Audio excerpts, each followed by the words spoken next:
तो दोबारा से हम उसी से शुरुआत करते हैं कि उद्यमेन हि सिद्ध्यन्ति कार्याणि मनोरथैः नहीं सुप्तस्य सिंहस्य प्रविशन्ति मुखे मृगाः।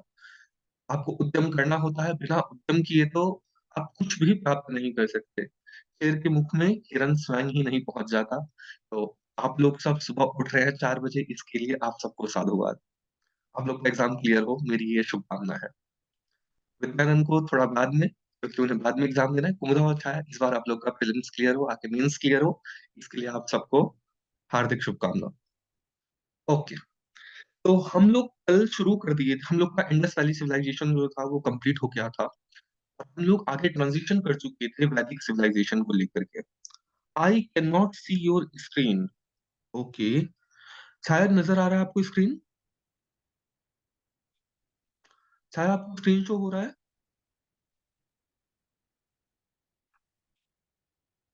नहीं। ओके, 1 सेकंड मैं दोबारा ट्राई करता हूँ। White screen is there. Okay, okay, हाँ, ठीक है, ठीक है, कोई इश्यू नहीं है। व्हाइट स्क्रीन ही तो है। अभी व्हाइट स्क्रीन ही लगा रखा है। देखो, अभी मैं यहाँ पे लिखूँगा तो बताना ये कुछ नज़र आ रहा है कि नहीं। जैसे कि मैं लिखता हूँ,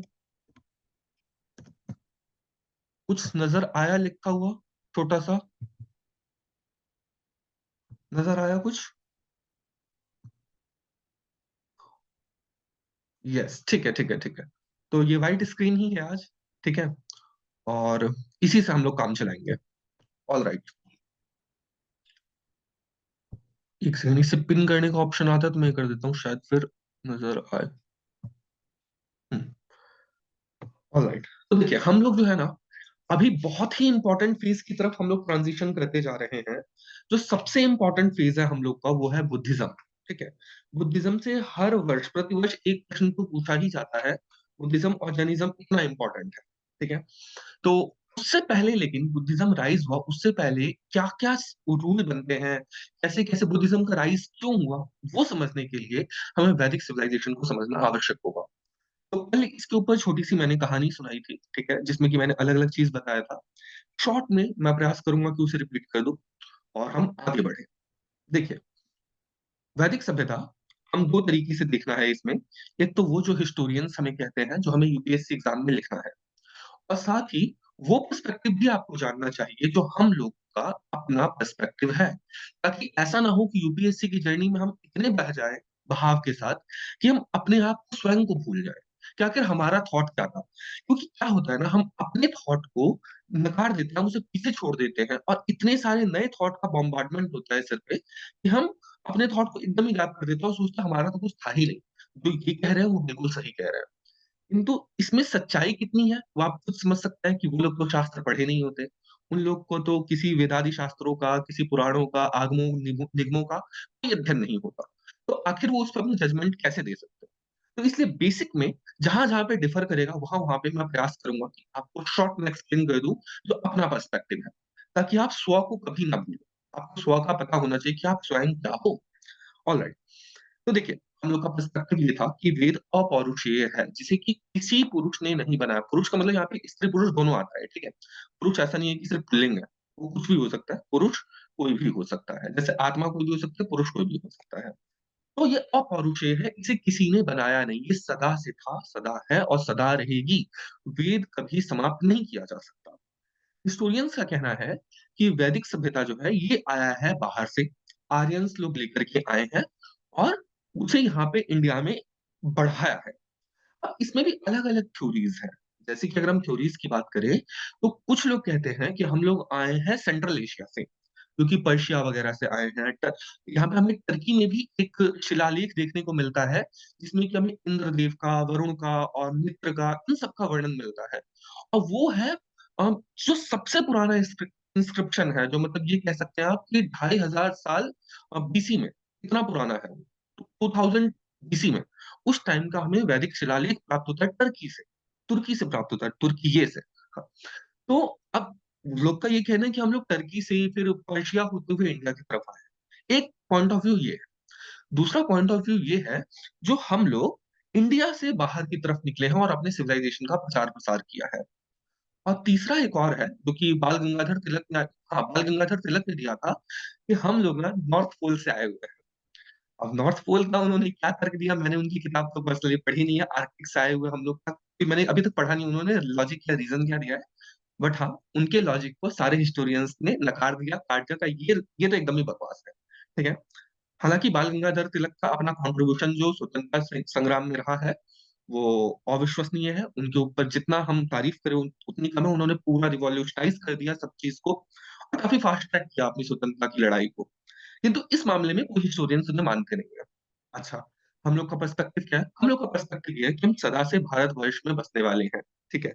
इसमें एक प्रोफ़ेसर गंगानाथ झा थे, ठीक है? गंगानाथ झा थे जो कि आपको हो सकता है कि कभी पूछ लें उनका पर्सपेक्टिव। उनका ये कहना था कि हम ब्रह्म ऋषि देश से आए हुए हैं। ब्रह्म ऋषि देश कौन-सा है? जो गंगा, यमुना, दोआब का क्षेत्र है, उसे हम ब्रह्म ऋषि देश कहते हैं। अब दोआब क्या होता है? 2 नदियों का मिलन जहाँ पे होता है, जो 2 नदियों के बीच का एरिया होता है। क्योंकि आब का मतलब होता है नदी। अगर आपको ना पता हो तो लिख लो, आब का अर्थ होता है नदी, तो 2 आब, 2 नदियों के मध्य का जो एरिया है, उसे हम कहेंगे दोआब। ठीक है? इतना क्लियर हुआ? तो दोआब हम इसे कहते हैं। तो गंगानाथ झा का ये था कहना कि हम ब्रह्मर्षि देश के रहने वाले हैं और वहीं से हम लोग सब निकले हुए हैं। तो ये ब्रह्मर्षि देश एक्चुअली में पड़ता कहाँ पे? वो पड़ता है यूपी में। यूपी का जो गंगा यमुना के बीच का क्षेत्र है, जो सबसे ज़्यादा फर्टाइल ज़मीन में से एक माना जाता है, उनका कहना था कि हम वहाँ से निकले हुए हैं और इस क्लेम को जनरली कोई नहीं नकारता है। ठीक है? इस क्लेम को हम लोग का पर्सपेक्टिव भी जो है वो कहीं न कहीं इसी से मिलता-जुलता है और कहीं न कहीं बाकी सभी इस थॉट को मानते हैं। तो ये हम लोगों ने देखा। नॉर्थ पोल बताया था, बाल गंगाधर तिलक ने, यही मैंने आपको बताया। अब बात ये है कि जो हम लोग का ये वैदिक सिविलाइजेशन है, इसमें एक सबसे इम्पोर्टेंट टर्म आता है आर्य, ठीक है? हम लोग सब स्वयं को आर्य कहते हैं। आपने कभी महाभारत देखा हो सीरियल या रामायण देखा हो, तो उसमें क्या कहते हैं? आर्यपुत्र, आर्य, ठीक है? तो आर्य हम स्वयं को कहते हैं। आर्य का अर्थ क्या है? मतलब एक नोबल मैन, हम एक श्रेष्ठ मनुष्य हैं, वो होता है आर्य। अब इस आर्य का दुरुपयोग किया गया पश्चिमी देशों के द्वारा ये कह करके कि आर्यन जो थे वो कोई विदेशी थे और भारत के ऊपर आक्रमण करके जो यहाँ के मूल निवासी थे उन्हें खदेड़ दिया गया, ठीक है? और ये यूपीएससी में आप ऐसा नहीं है कि इसे आप कन्फर्म करके लिखोगे, इसमें क्या है ना कि एक पर्सपेक्टिव है, ठीक है? इसमें आपको पर्सपेक्टिव ही की तरफ समझना पड़ेगा। आर्य विदेशी हैं और उन लोगों ने आकर के भारत के जितने भी मूल निवासी थे उन्हें मारना शुरू किया और यहाँ पे अपना राज स्थापित कर लिया।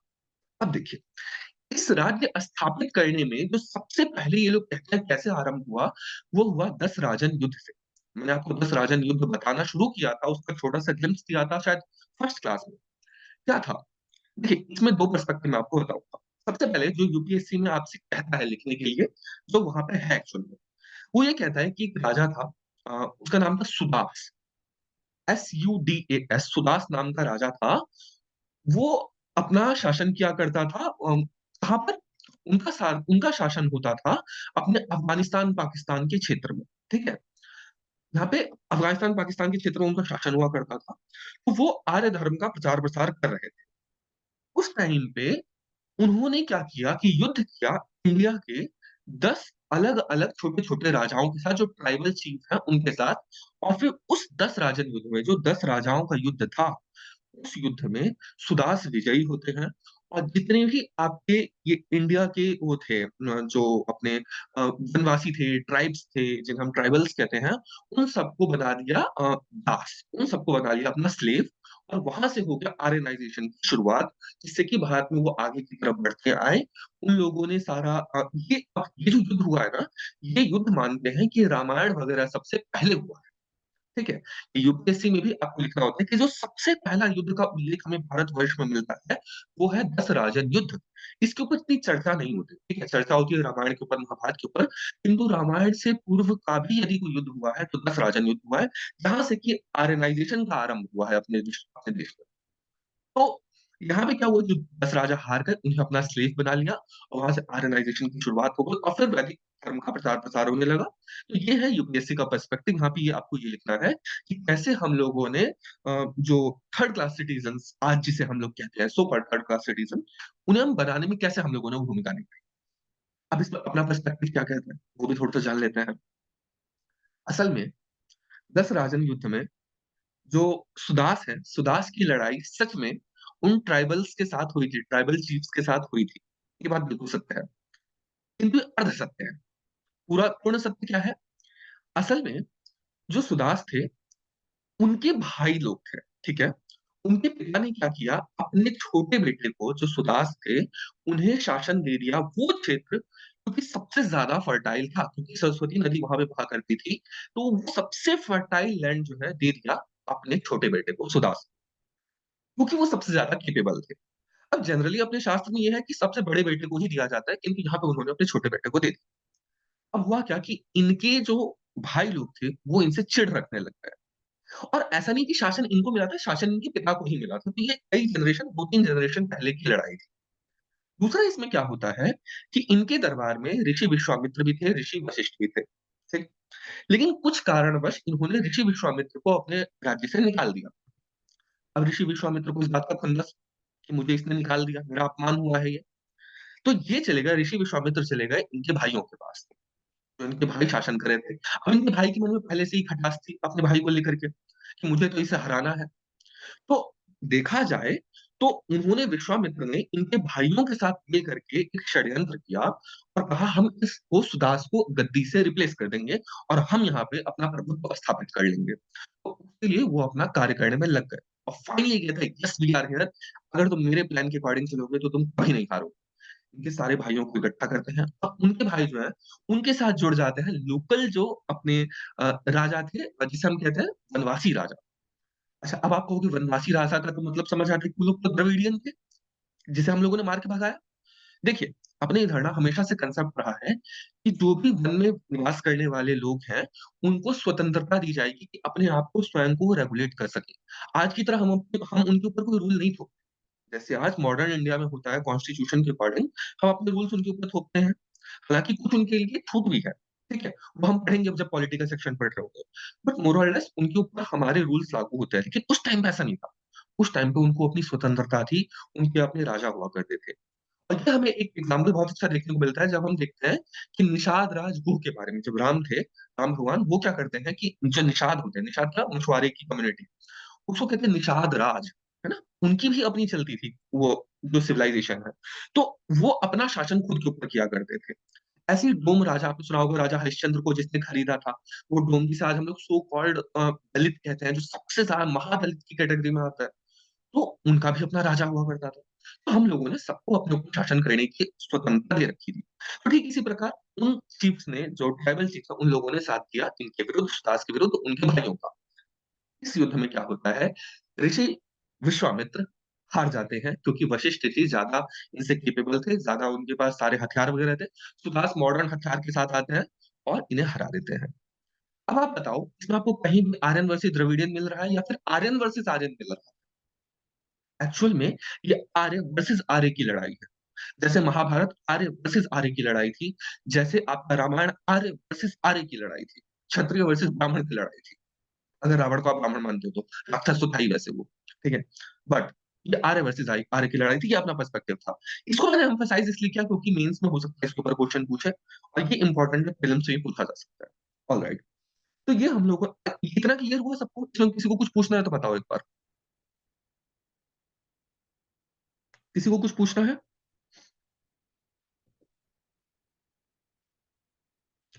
मेरी आवाज़ आ रही है?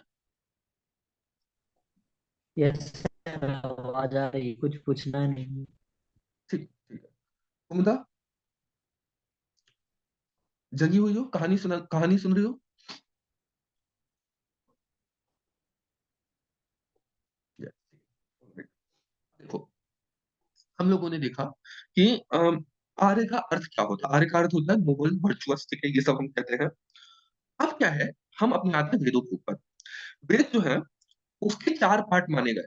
एक तो 4 वेद हैं, जैसे कि ऋग्वेद, यजुर्वेद, सामवेद, अथर्ववेद, ये 4 प्रकार के वेद हैं, किंतु वेद के 4 अंग भी बताए गए। कौन-कौन से अंग हैं? जो मैंने कल भी बताया था, पहला है संहिता, ठीक है? आपने नोट किया होगा संहिता, दूसरा है ब्राह्मण, तीसरा है आरण्यक और चौथा है उपनिषद। संहिता में क्या होता है? संहिता में मंत्र होते हैं, जो अपने वैदिक गॉड्स के लिए जैसे इंद्र के लिए, वरुण, मित्र, सोम इन सब के लिए जो मंत्र हैं वो है संहिता का पार्ट, ठीक है? ये आपसे प्रीलिम्स में जो है इनका डिफरेंस पूछ सकता है किसी भी अकॉर्डिंग, ठीक है? कन्फ्यूज़ कर सकता है कि संहिता और ब्राह्मण क्या है? इन दोनों में डिफरेंस क्या है? तो सुनो, संहिता में मंत्र पाठ है और ब्राह्मण में उसको करने के लिए तरीका क्या है? उसके ऊपर कमेंट्री है। जो ब्राह्मण है वो कमेंट्री है। कि आप वो मंत्र का पाठ कैसे करेंगे या उसके ऊपर कोई टीका टिप्पणी की गई है ऋषियों के द्वारा, वो ब्राह्मण कहलाता है। ठीक है? उसके बाद फिर क्या आता है आपका आरण्यक। आरण्यक क्या होता है? कुछ ऐसी चीजें जो हम लोग वन में उसे सीक्रेटली सुनाया करते थे। ठीक है? वो वन में सुनाया जाता था। ऐसे नहीं कि मतलब सब किसी को वो ज्ञान बांटते फिर रहे हैं, नहीं। जो डिजर्विंग होता था, जो ट्रूली डिजर्विंग होता था, हम उसी को वो सुनाया करते थे, उसको वो ज्ञान प्रदान किया करते थे, ब्रह्म ज्ञान। ठीक है? तो वो उसका जो उपदेश है वो है आरण्यक में। और जब हम फिलोसफिकल बात करेंगे, ठीक है? आप फिलॉसफी देखते होंगे, अद्वैत वेदांत, विशिष्टाद्वैत वेदांत, जो बेसिकली वेदांत है। वेदांत क्या है? वेद का अंत, अंतिम छोर, अंतिम पाठ, उसे कहते हैं हम लोग क्या? उपनिषद। तो उपनिषद है ये चीज। अच्छा, उपनिषद कितने हैं अपने? 108 उपनिषद है। ठीक है? 108 उपनिषद है, जिसमें कि 8 प्रमुख उपनिषद है, 8 या 10 प्रमुख उपनिषद है, जिसमें कि आदि शंकराचार्य ने भाष्य किया। तो आर्य समाज वाले उस चीज को मानते हैं, बाकी सब और बाकी उपनिषदों को नहीं मानते, हालांकि 108 उपनिषद है। तो ये हम लोगों ने देखा ये क्या होता है, 4 पार्ट। ओके। अब इसमें ऋग्वेद में क्या है? ऋग्वेद में मंत्र का पाठ है। यजुर्वेद में यज्ञ आदि का पाठ है कि यज्ञ आदि कैसे किया जाए, कर्मकांड कैसे किया जाए। सामवेद में वो पाठ है जिसका हम गान करते हैं। ठीक है? और अथर्ववेद में वो पाठ है जो अपना तंत्र मंत्र से संबंधित है या आयुर्वेद से संबंधित है, वो सब। अच्छा, जो सामवेद है उसी से निकला हुआ है क्या? गंधर्व वेद, या फिर आपका क्या निकला हुआ है? उससे अकॉर्डिंगली जो डांस गाना है, वो नाट्य शास्त्र वगैरह, वो सब सामवेद से निकला हुआ है। अच्छा, ये चीज हो गया। उसके बाद फिर क्या है? आयरन की खोज जो है, ये ऋग्वैदिक काल में हो चुकी थी। ठीक है? आयरन जो है उसका जो खोज है ये हो चुका है कब? वैदिक पीरियड में आयरन की खोज हो चुकी है। लेकिन इसमें यूपीएससी कहता है कि जो अर्ली वैदिक फेज है उसमें आयरन की खोज नहीं हुई थी। ठीक है? हम लोगों ने वैदिक एज को यूपीएससी ने 2 पार्ट में डिवाइड कर रखा है। ठीक है? अर्ली वैदिक, एक है लेटर वैदिक। तो जो अर्ली वैदिक एज है उसमें आयरन की खोज नहीं हुई थी, ऐसा मानना है। क्यों ऐसा मानना है? क्योंकि ऋग्वेद में लोहे का उल्लेख नहीं मिलता। अब मुझे समझ नहीं आता, जिस चीज का उल्लेख ना हो, क्या हम ये कह सकते हैं कि वहां पे उस टाइम पे उपलब्ध ही नहीं थी? अरे भाई, कोई जो वो ऋग्वेद था या बाकी और किताब था, वो ये थोड़ा था कि आप डिक्शनरी लिख रहे हैं बैठ कर। पर खैर जो भी, यूपीएससी का मानना है हमें वही लिखना है कि ऋग्वेद के समय में लोहा नहीं था। ठीक है? तो मतलब अर्ली वैदिक फेज में लोहा नहीं था। ठीक है? अब इसमें देखो, हम ना कुछ ऐसी नदियों के बारे में देखेंगे जो उस समय बहुत अधिक प्रचलित हुआ करती थी, और आज के समय भी उनमें से बहुत सारी नदियां हैं, तो नाम उनमें डिफरेंस है। तो नाम हम देखेंगे पहले क्या था और अभी क्या था, तो ये जरा आप ध्यान से सुनो। ठीक है? उससे पहले एक चीज सुनो। जो हम लोग की अर्ली वैदिक सोसाइटी थी, पैस्टोरलिस्ट सोसाइटी मानी जाती है, यानी कि जो पशुपालक होते हैं। ठीक है? तो पशुपालक होते थे और वो सब गाय के लिए युद्ध किया करते थे। ये बात बिल्कुल सत्य है, गाय के लिए युद्ध होता था। ये इनका कहना है कि सिर्फ पैस्टोरलिस्ट सोसाइटी थी, उनको और कुछ नहीं आता था, केवल वो लोग सब पशु चराते थे। अब कमाल की बात ये है कि वैदिक सिविलाइजेशन में, जो इंडस वैली सिविलाइजेशन है, उसमें आपको खेती-बाड़ी करना आता है। उसे मेहरगढ़, कोल्डीवा जैसी जगह है, किंतु यहाँ पे हम भूल चुके हैं, यहाँ पे हमें नहीं आता खेती-बाड़ी करना। लेकिन फिर लेटर वैदिक पीरियड में हमें आ जाता है और हम सीख जाते हैं, ऐसा मानना है। लेकिन अर्ली वैदिक पीरियड में हमें नहीं पता रहता, हम पशुपालक ही होते हैं और पशुओं के लिए ही युद्ध होता है। ये बात है। ठीक है? ओके। अब नदियों के नाम है, वो सब लिखना शुरू करो। मैंने आपको ब्रह्मर्षि देश बता दिया, जो गंगा यमुना दोआब के बीच का जो क्षेत्र है, जो गंगा यमुना दोआब है, उसे ब्रह्मर्षि देश कहते हैं। ये आप नोट कर लो। ठीक है? ब्रह्मर्षि, जो ब्रह्म ऋषियों का देश है, बेसिकली वो हम कह सकते हैं। ठीक है? अब क्या है कि जो अरेबियन सी है, ये आप नोट करो कि अरेबियन सी, जो अरब सागर है, इसे हम कहते थे पेरावत। पेरावत, अरेबियन सी को कहते थे पेरावत। ठीक है? PERAVAT, पेरावत। ठीक है? मैं एक बार लिख देता हूँ। एक सेकंड। पेरावत, अरेबियन सी।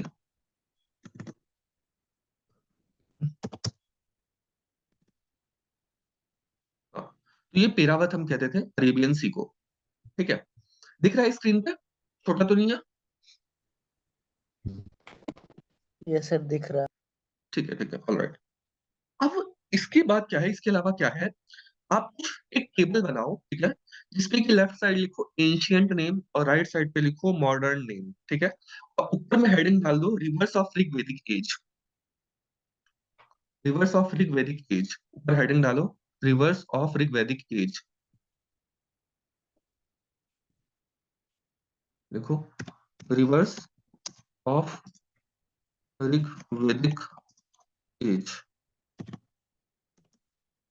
डाल दिया। यहाँ पे दो पार्ट्स डालो, ठीक है, दो पार्ट बनाओ इसके। दो कॉलम, पहले में डालो एंशियंट नेम और दूसरे में डालो मॉडर्न नेम, और लिखना शुरू करो। असाकिनी पहला है, असाकिनी, ठीक है, देखो असाकिनी, ठीक है। दूसरा है हमारा विपाशा, नीचे लिखते जाओ, उसका हम देखेंगे अभी नाम, ठीक है, विपाशा। अच्छा इसे पहले बड़ा कर देता हूँ मैं, ठीक है, विपाशा। तीसरा लिखो पुरुषिनी, पुरुषिनी, पुरुषिनी। चौथा लिखो वितस्ता, वितस्ता। ऐसे छोटे हो गए, कोई ना, एक सेकंड।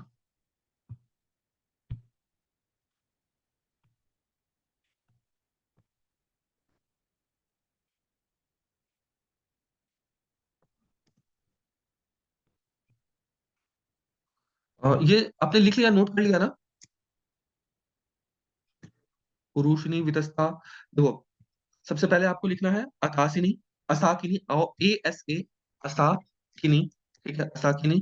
उसके बाद लिखना है विपासा, विपासा। उसके बाद लिखना है परुषिनी, परुषिनी, ठीक है। उसके बाद लिखना है आपको वितस्ता, वितस्ता। उसके बाद फिर आपको लिखना है कुभा, कुभा। उसके बाद फिर लिखना है क्रुमु, आपको नजर आ रहा है स्क्रीन पर, क्रुमु। फिर गोमती, ठीक है। उसके बाद फिर है सुवस्तु। नहीं नजर आ रहा है मुझे। नहीं आ रहा लिखा, अच्छा एक सेकंड रुको, अभी नजर आएगा। सुवस्तु, सुवस्तु। उसके बाद फिर सदा नीरा।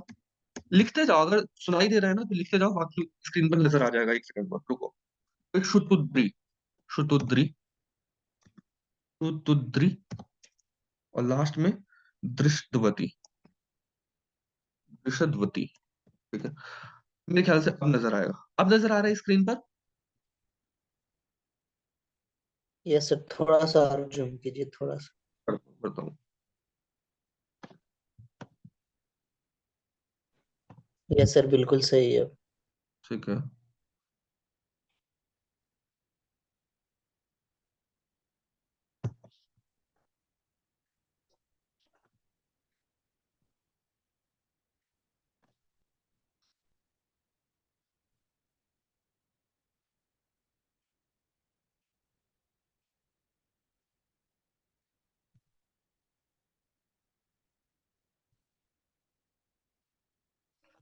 नोट कर लो तो बताना।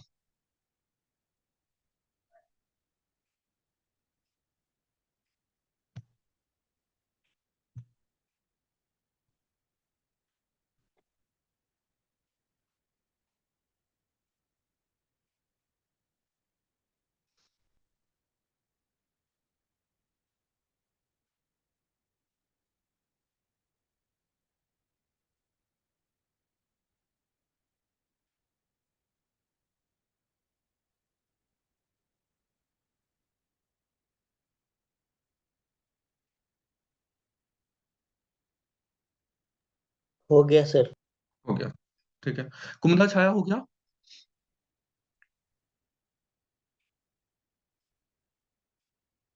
हो गया, आप दोनों ने भी लिख लिया, ठीक है, ऑल राइट, ठीक है। अब ना हम इसका मॉडर्न नाम लिखना चाहते हैं, ठीक है। मैंने बताया था कि कश्मीर में एक नदी बहती है चेनाब, याद करवाया था कि कश्मीर में जब 370 हटाना तो चैन आ गया, करवाया था याद, ठीक है। ऐसा की नहीं, ऐसा की नहीं कि 370 हटा दी नहीं जिससे कि चैन आ जानी, ठीक है। तो ऐसा की नहीं जो सबसे पहला है उसके सामने लिखो चेनाब, चेनाब नदी। ऐसा करो कि 370 हटा दो ताकि हमें चैन आ जाए, लिखो ऐसा की नहीं चेनाब, ठीक है। अगला है विपासा, विपासा का है व्यास, विपासा मतलब व्यास। अब देखो, विपासा, विपासा क्या है, विपासा क्या है। सपोज कि बिपाशा बसु, ठीक है, कोई मॉडल है, हीरोइन है, ठीक है, हीरोइन है, मॉडल है विपाशा, यहाँ पे हम लोगों ने विपाशा लिख रखा है। ये सपोज कि वेद व्यास के सामने आ जाती है, सोचो क्या होगा। ऋषि वेद व्यास के सामने अगर आ जाती है विपाशा बसु तो क्या होगा? बस कुछ नहीं होगा, विपाशा को देखेंगे व्यास तो व्यास नदी, ठीक है, BES व्यास, ठीक है। ब्यास, BEAS, ब्यास। अगला है परुषिनी। परुषिनी का है रावी नदी। देखो रावी, रावी, रावी। रावी नदी के बारे में हम लोगों ने क्या पढ़ा था? रावी नदी के तट पर हड़प्पा शहर बसा हुआ है, ठीक है, ये पढ़ा था। हड़प्पा। हाँ विद्यानंद कुछ कह रहे थे? नहीं, हड़प्पा बता रहा था, वही बता रहा था। हाँ हाँ हाँ। तो हड़प्पा बसा हुआ है इधर, ठीक है। तो ये परुषिनी इसे कहा जाता था। क्या कहा जाता था? परुषिनी, ठीक है। जो पुरुष नहीं कर सकता, जो पुरुष नहीं कर सकता, ऐसा कर लो, जो पुरुष नहीं कर सकता रवि को उगाने का काम, ठीक है। रवि को, रवि स्वयं की मर्जी से उगता है, पुरुष उसे नहीं उगा सकता, ठीक है। जब सूरज को मन होगा तभी उगेगा, ठीक है। अगर आप मैं चाहें तो हम नहीं कह सकते सूरज आओ उगो फटाफट, मुझे ठंड लग रही है, ऐसा हम नहीं कह सकते, है ना। पुरुष नहीं कह सकता रावी नदी को, ठीक है, रावी, रावी, ठीक है। अगला है वितस्ता। वितस्ता का है झेलम। वितस्ता है झेलम। देखो, वी मतलब हम तस्त, त्रस्त है, हम तस्त है, त्रस्त है मतलब परेशान है। हम वी त्रस्त है, ठीक है, हम परेशान हैं, ठीक है। और हम झेल रहे हैं। किसे? इस क्लास को झेल रहे हैं, सुबह 4 बजे उठ करके। क्यों झेल रहे हैं? IAS बनना है ना, कलेक्टर बनना है, इसलिए, ठीक है। तो हम त्रस्त हैं क्लास से, लेकिन फिर भी हम क्लास कर रहे हैं, ठीक है। वितस्ता मतलब झेलम, हम झेल रहे हैं, झेलम, ठीक है। अगला है कुहा। कुहा है काबुल नदी। काबुल, अफगानिस्तान, ठीक है, काबुल। इसको मैं नहीं करवाऊंगा क्योंकि कुहा काबुल एक जैसा है, ठीक है, समझ आ रहा होगा, इसमें कोई दिक्कत नहीं है। तो इससे ये पता चलता है कि अफगानिस्तान तक हमारा फैलाव हुआ था, फैलाव था हम लोग का, ठीक है, ये हमारा क्लियर होता है इससे। अगला है क्रुमु। क्रुमु, क्रुमु है कुर्रम, KURRAM, कुर्रम। देखो, क्रुमु कुर्रम, क्रुमु कुर्रम, कुर्रम, क्रुमु कुर्रम। देखो ये ना जब MCQ में आएगा, ठीक है, ये मेंस में तो आपको लिखना नहीं होगा, MCQ में अगर प्रीलिम्स में आएगा आप रिलेट कर जाओगे क्रुमु, ठीक है। उससे कुर्रम, ये मिलता जुलता है, ठीक है, तो इसे कोई याद करवाने की जरूरत नहीं है। देखो आपको ना रटने पे ध्यान नहीं देना है, आपको क्या ध्यान देना है कि आप इस प्रकार से पढ़ो ताकि आप एग्जाम में क्वेश्चन को टिक कर पाओ, ठीक है, उस हिसाब से हमें ध्यान देना है। आपको रटना नहीं है सारी चीजें, क्योंकि मेंस में इतना सारी डिटेल में हमें नहीं लिखना होता, मेंस में स्पेसिफिक टॉपिक होता है, हमें उसके ऊपर लिखना होता है, ये सब चीज नहीं करना होता। तो इसलिए घबराने की आवश्यकता नहीं है, अगर चीजें याद ना रहे तो आपको फ्लो के साथ सब हो जाएगा, ठीक है। एक टेस्ट हम जिस दिन लेंगे उस दिन आप देखना कि जो आपने पढ़ा है वो आपको मेजॉरिटी ऑफ चीजें याद होगी, ठीक है। तो क्रुमु मतलब कि खुर्रम, ठीक है। गोमती, गोमती नदी ना आपने आज भी सुना होगा ना, गोमती। तो गोमती को गोमल कहते हैं आज के टाइम पे, तो वो भी एक ही जैसा है, गोमल, ठीक है, गोमती, गोमती, गोमल, गोमल, ठीक है, गोमल, गोमती, गोमल, ठीक है। इसको भी करवाने की जरूरत नहीं, गोमती गोमल आप रिलेट कर जाओगे, इजी है। फिर है सुवस्तु। सुवस्तु का है स्वाद, स्वाद, सुवस्तु, सुवस्तु स्वाद। अगर अच्छी वस्तु हो तो स्वाद आ जाता है, अगर वस्तु अच्छी हो तो स्वाद आ जाता है ना। आपको कुछ पसंद होगा खाने में, अगर वो अच्छा बना है, सुवस्तु अच्छा बना है, तो आपको स्वाद आ जाएगा, तो स्वाद, SWAD, स्वाद, स्वाद, ठीक है। फिर है सदा नीरा। सदा नीरा का है गंडक। देखो गंडक नदी आपके बिहार में बहती है, ठीक है, और बहुत ही पॉपुलर नदी है, इसे सदा नीरा कहते हैं। सदा नीरा क्यों कहते हैं? क्योंकि यहाँ पे सदा जल भरा रहता है, ठीक है, इसका जल सूखता नहीं है, इसलिए इसका नाम सदा नीरा है। ये आपको याद रखना है, बहुत ही इंपॉर्टेंट नदी है। और अगर किसी को एग्जाम देना है BPSC का तो उसमें तो डेफिनेटली उसे ये याद होना ही चाहिए, ठीक है। तो सदा नीरा मतलब कि गंडक। फिर है शुतुद्री। शुतुद्री मतलब कि सतलज। अब देखो सतलज से हम लोगों ने क्या याद किया था? रोपड़, है ना, रोपड़ इसके किनारे बसा हुआ है। सत्य की लाज रखने वाले सिख समुदाय, है ना, गुरु नानक के जब शब्द सुनते हैं तो वो रो पड़ते हैं। अब देखो हम सब कुछ पहले का भी रिवाइज करते हुए चल रहे हैं ताकि आपके दिमाग में एक सिंक्रोनाइजेशन बैठ जाए, रिलेट कर पाओ सारी चीजों को। तो सतलज, ठीक है, सतलज। और उसको पहले क्या कहते थे? शुतुद्री, शुतुद्री, शुतुद्री, ठीक है। मिलता जुलता है ये सारा, शुतुद्री, सतलज, शुतुद्री, ठीक है, ये याद हो जाएगा। अब अगर नहीं भी याद हो रहा है तो मैं बता देता हूँ। अ, शुद्ध उद्री, ठीक है, शुद्ध, शुद्ध उद्री है ना, शुद्ध, शुद्ध को शत, शत, शत उद्री मतलब सत्य के उदर से निकली हुई, सत्य के उदर से निकली हुई, या सत्य से उतरी हुई, या आप कैसे भी कर लो, तो वो क्या है? सतलज। ऐसे कर लो, शुद्ध उद्री, शत उदरी। उदर मतलब होता है अपना पेट, ठीक है, उदर मतलब होता है अपना पेट। और उत्तरी भी आप इसे कर सकते हो, सत्य से उत्तरी हुई, शुद्ध उत्तरी, ठीक है? तो वो क्या है? सतलज, सतलज, ठीक है? आप किसी भी हिसाब से कर लो, आपका आराम से हो जाएगा। फिर है दृशदवती, वो है घग्गर, घग्गर, घग्गर। घग्गर के बारे में मैंने क्या बताया था? कोई याद है किसी को घग्गर? घग्गर के किनारे कौन-सा बसा हुआ है? कुमुदा बताएगी, कुमुदा। घग्गर, घग्गर के बारे में हम लोगों ने कुछ पढ़ा था। क्या पढ़ा था?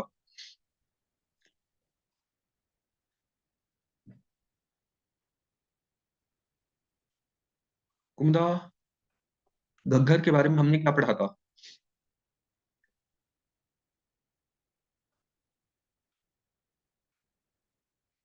सो तो नहीं गई ना? बोलो, जवाब दो। नो, नहीं पढ़ा था? पढ़ा नहीं था कि सो नहीं थी? I don't remember. कोशिश करो, घग्गर। घग्गर से मैंने क्या बताया था? रिलेट, कहानी याद करो, अपने आप याद आ जाएगा। कहानी याद करो, क्या था? स्पीकर ऑन करो एक बार, स्पीकर ऑन करो। हम्म, बोलो, घग्गर से रिलेटेड कुछ याद आ रहा है? हमने कोई कहानी बनाई हो कोई सी?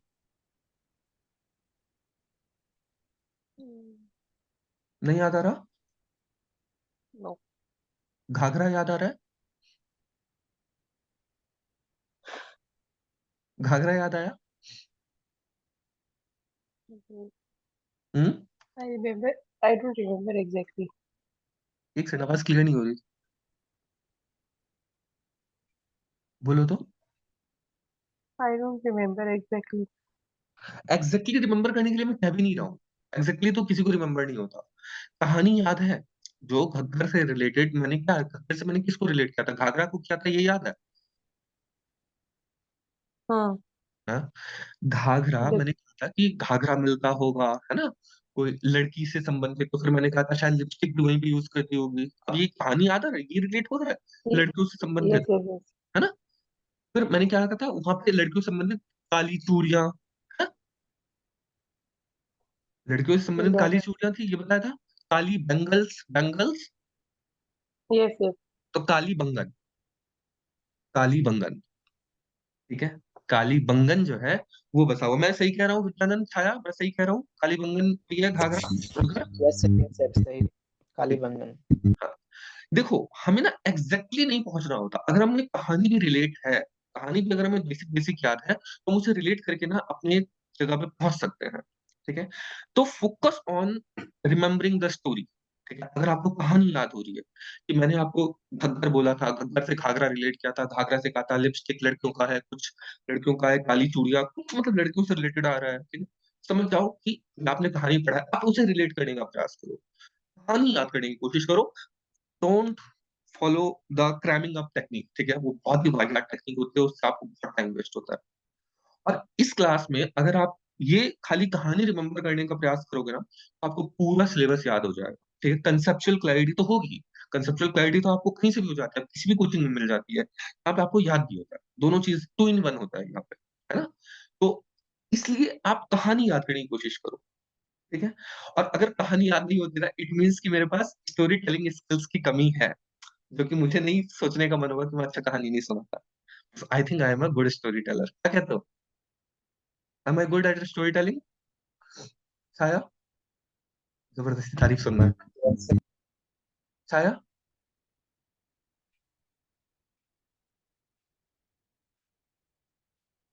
तारीफ करने का मन नहीं है लगता है। हम्म, कोई बात नहीं। यस यू आर ओके, कुमदा ने बोला yes of course, okay okay, thank you thank you thank you, अपनी तारीफ सुन के अच्छा लगता है। हम्म, तो ये हम लोगों ने देखा। अच्छा, अब मैंने बताया था आर्य, आर्य से बनता है आर्यवर्त, जहाँ पे आर्य लोग रहते हैं, तो आर्यवर्त है ना? अब आर्यवर्त में कमाल की बात ये है कि हम लोग तमिलनाडु को भी आर्यवर्त मानते हैं, हम लोग केरला को भी आर्यवर्त मानते हैं, लेकिन हम उसे द्रविड़ देश भी मानते हैं, ठीक है? अब फिर यहाँ पे कोई कहेगा कि हम उसे द्रविड़ क्यों मानते हैं, ये तो फिर हम खुद ही भेदभाव फैला रहे हैं। अरे भाई, एक साथ दो चीजें चल सकती है। जैसे आपका नाम कुमुदा विद्यानंद छाया हो सकता है, लेकिन घर पे आपका दूसरा नाम भी हो सकता है, जो आपको घर में प्यार से बोलते हो, है ना? तो ऐसे ही आप भारतवर्ष भी है, आर्यवर्त भी है, जम्बू द्वीप भी है, ठीक है? ऐसे ही आप द्रविड़ देश भी है, ठीक है? द्रविड़ कोई खराब शब्द नहीं है जिसे आज खराब कॉनोटेशन दे दिया गया, एक्चुअल में खराब शब्द नहीं है, ठीक है। द्रविड़ देश थे। अगर आप छोटी सी एक और कहानी सुनाऊं तो जो अगले बार के जो वो है ना मनु महाराज जो होने वाले, जैसे अभी जो है जो मनु है, उनके बाद जो मनु बनेंगे वो हैं केरला के या तमिलनाडु के, एक्चुअल में कोई राजा थे पहले के। वो जब आपने मत्स्य अवतार की कहानी सुनी होगी, जब भगवान मत्स्य अवतार लेकर के धरती को बचाने का काम किए थे, उस समय उन राजा को कहा था, जिन्होंने उस मछली को अपने कमंडल में लेकर के आए थे, फिर वो बड़ी होती गई थी मछली, आपने कहानी सुना होगा, है ना? तो वो जो है कहानी, वो जो राजा ने वो काम किया था कमंडल में छोटी सी मछली को लेकर के फिर एक्वेरियम में डालना, उससे बड़े तालाब में डालना, नदी में डालना, समुद्र में डालना, वो राजा ही अगली बार के मनु बनेंगे, है ना? मनु या इंद्रदेव बनेंगे, मुझे एग्जैक्ट में याद नहीं आ रहा, ठीक है, मैं आपको बता दूंगा कभी। तो बेसिकली ये चीज है कि वो द्रविड़ देश के थे, ऐसा उसमें भी उल्लेख आता है। तो द्रविड़ देश के बहुत अच्छा हम लोग उनको रिस्पेक्ट करते थे। आगे बढ़ते हैं, हम वेदों को कहा करते हैं श्रुति। श्रुति का हम लोगों ने बताया जो सुन करके पास ऑन की जाए, ठीक है। एक होती है स्मृति, जो कि याद रख करके की जाए, है। अब उसमें स्मृति मैंने आपको बताया था कई प्रकार की होती है, मनुस्मृति, याज्ञवल्क्य की स्मृति, नारद स्मृति, पराशर स्मृति, अलग अलग प्रकार की स्मृतियां होती है, डिटेल में आपको नहीं जाना यूपीएससी का, ठीक है। श्रुति मैंने आपको बताया 4 प्रकार का है।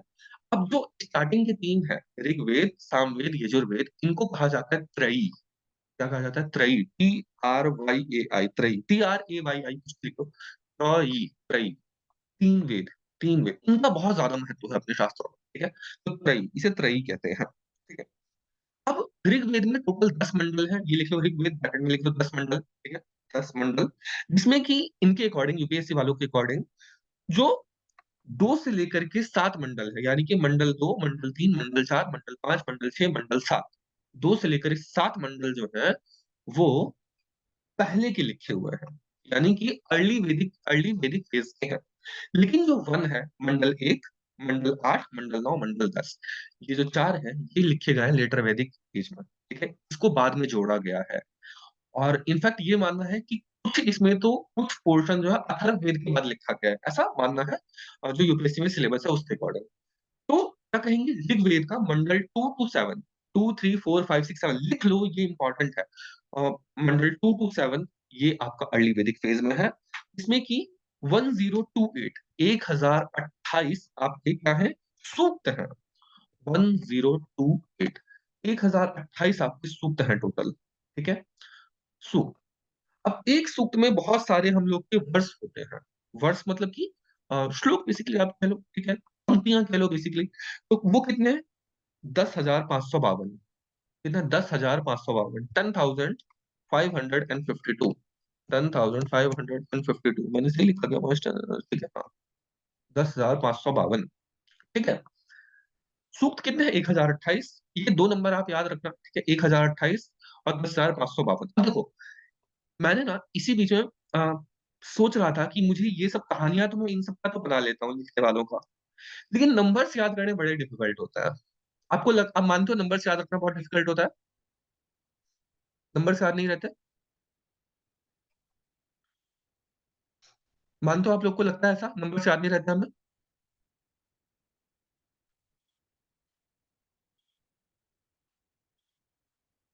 बोलो बोलो बोलो।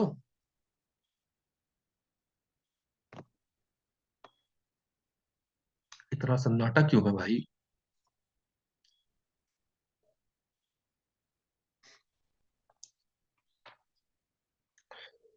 कुछ तो बोलो, कुछ तो बोलो, कुछ तो बोलो। क्या मेरी आवाज नहीं सुनाई दे रही? दे रही है सर। तो फिर जवाब क्यों नहीं देते?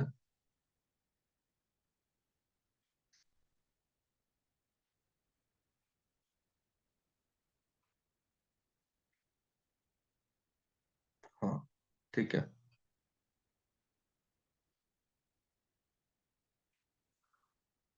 कुमना अपना नोट्स प्रिपेयर कर रही है कि गम में चली गई कि उससे क्वेश्चन पूछा गया उसे याद नहीं था?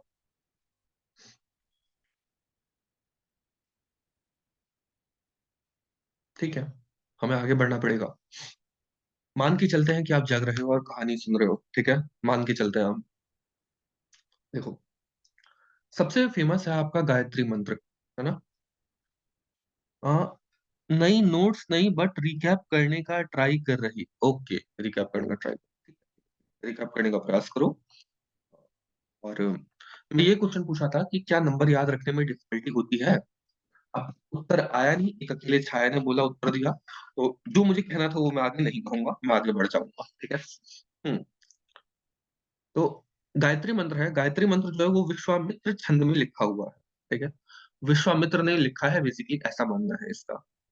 तो अब कुंडा लिख रही है, यस ठीक है, लिख रही है, कोई दिक्कत नहीं, कोई दिक्कत नहीं, बाद में देखेंगे।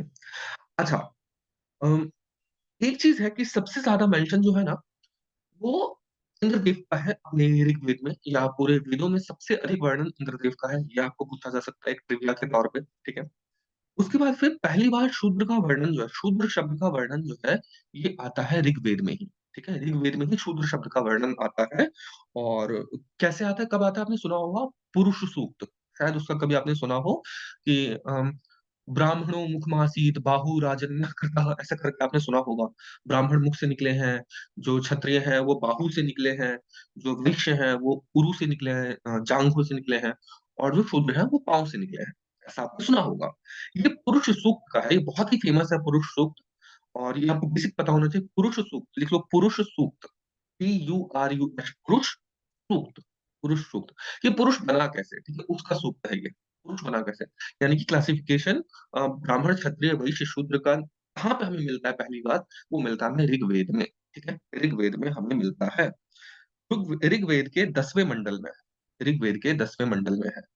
अब इसीलिए कहते हैं कि ये पहले नहीं था अपनी सोसाइटी में, ये क्लासिफिकेशन ब्राह्मण क्षत्रिय वैश्य शूद्र का, ये बाद में जोड़ा। और चूंकि ये ऋग्वेद में मिलता है, इसलिए कहते हैं कि ये ऋग्वेद का ये पार्ट बहुत ही बाद में लिखा गया, ठीक है। तो अगर एग्जाम में घुमा करके ये लिखते कि जो पुरुष सूक्त है, या फिर जो ऋग्वेद में वर्णन आता है ब्राह्मण क्षत्रिय वैश्य शूद्र का, ये लेटर वैदिक फेज में आता है कि अर्ली वैदिक फेज में आता है, ये आपको घुमा के पूछ सकता है। ये लेटर वैदिक फेज में आता है कि अर्ली वैदिक फेज में आता है, तो आप क्या रिलेट करोगे, ये रिलेट करोगे कि पहले के टाइम पे क्लासिफिकेशन नहीं था, ऐसा ऐसा यूपीएससी वाले का मानना है। और ये बाद में जोड़ा गया, तो भले ये ऋग्वेद का पार्ट है, किंतु फिर भी ऋग्वेद का पार्ट होने के बाद भी ये बाद में जोड़ा गया है, ठीक है, बाद में जोड़ा गया है। तो ये 10th मंडल का है, जो मैंने आपको कहा 2 to 7 जो है, वो है अपना पहले का लिखा हुआ, बाकी जो है वो बाद में लिखा गया है, ऐसा मानना है। ओके, अब जो ऋग्वेद के जो पंडित होते हैं, जो ऋग्वेद के ज्ञाता होते हैं, जो ऋग्वेद का मंत्र वगैरह पाठ करते हैं, उन्हें कहते हैं होता, HOTA होता, ठीक है। ऋग्वेद का पाठ होता, ऋग्वेद का पाठ होता, ठीक है। ऋग्वेद का पाठ कौन करता, होता, HOTA होता। मैं सोच रहा हूँ कि आप लिख रहे होगे, मुझे ऐसा फील हो रहा है कि आप लिख रहे होगे, ठीक है। हाँ, ऋग्वेद, अब मैंने आपको कहा था ब्राह्मण होता है, ठीक है। ब्राह्मण क्या होता है इसका, एक होता है ब्राह्मण आपका वर्ण, और दूसरे यहाँ पे ब्राह्मण की बात कर रहा हूँ जो वेद का पाठ है। पहला क्या है, संहिता है, संहिता पहला है जिसमें कि मंत्र वगैरह है। दूसरा ब्राह्मण है, ब्राह्मण में क्या है, उसका एक्सप्लेनेशन है, ठीक है। आपको उसके बारे में जो कमेंट्रीज की गई है, जो संहिता के ऊपर कमेंट्रीज की गई है, उसे ब्राह्मण कहते हैं। हम लोगों ने 4 पार्ट देखे, संहिता, फिर क्या देखा, ब्राह्मण, फिर क्या देखा, आरण्यक जो वनों में जाकर के सुनाया जाता हो, और लास्ट में हम लोगों ने क्या देखा, आपका उपनिषद, लास्ट में उपनिषद देखा। तो जो दूसरे नंबर पे आता है ब्राह्मण, वो सभी वेदों के ब्राह्मण होते हैं, ठीक है। तो ऋग्वेद के ब्राह्मण का नाम लिख लो, ऐतरेय और कौशिकी। मैं लिख देता हूँ इसमें, ऐतरेय, ठीक है, ऐतरेय ब्राह्मण नोट कर लो। और दूसरा ब्राह्मण है ऋग्वेद का कौशिकी, कौशिकी,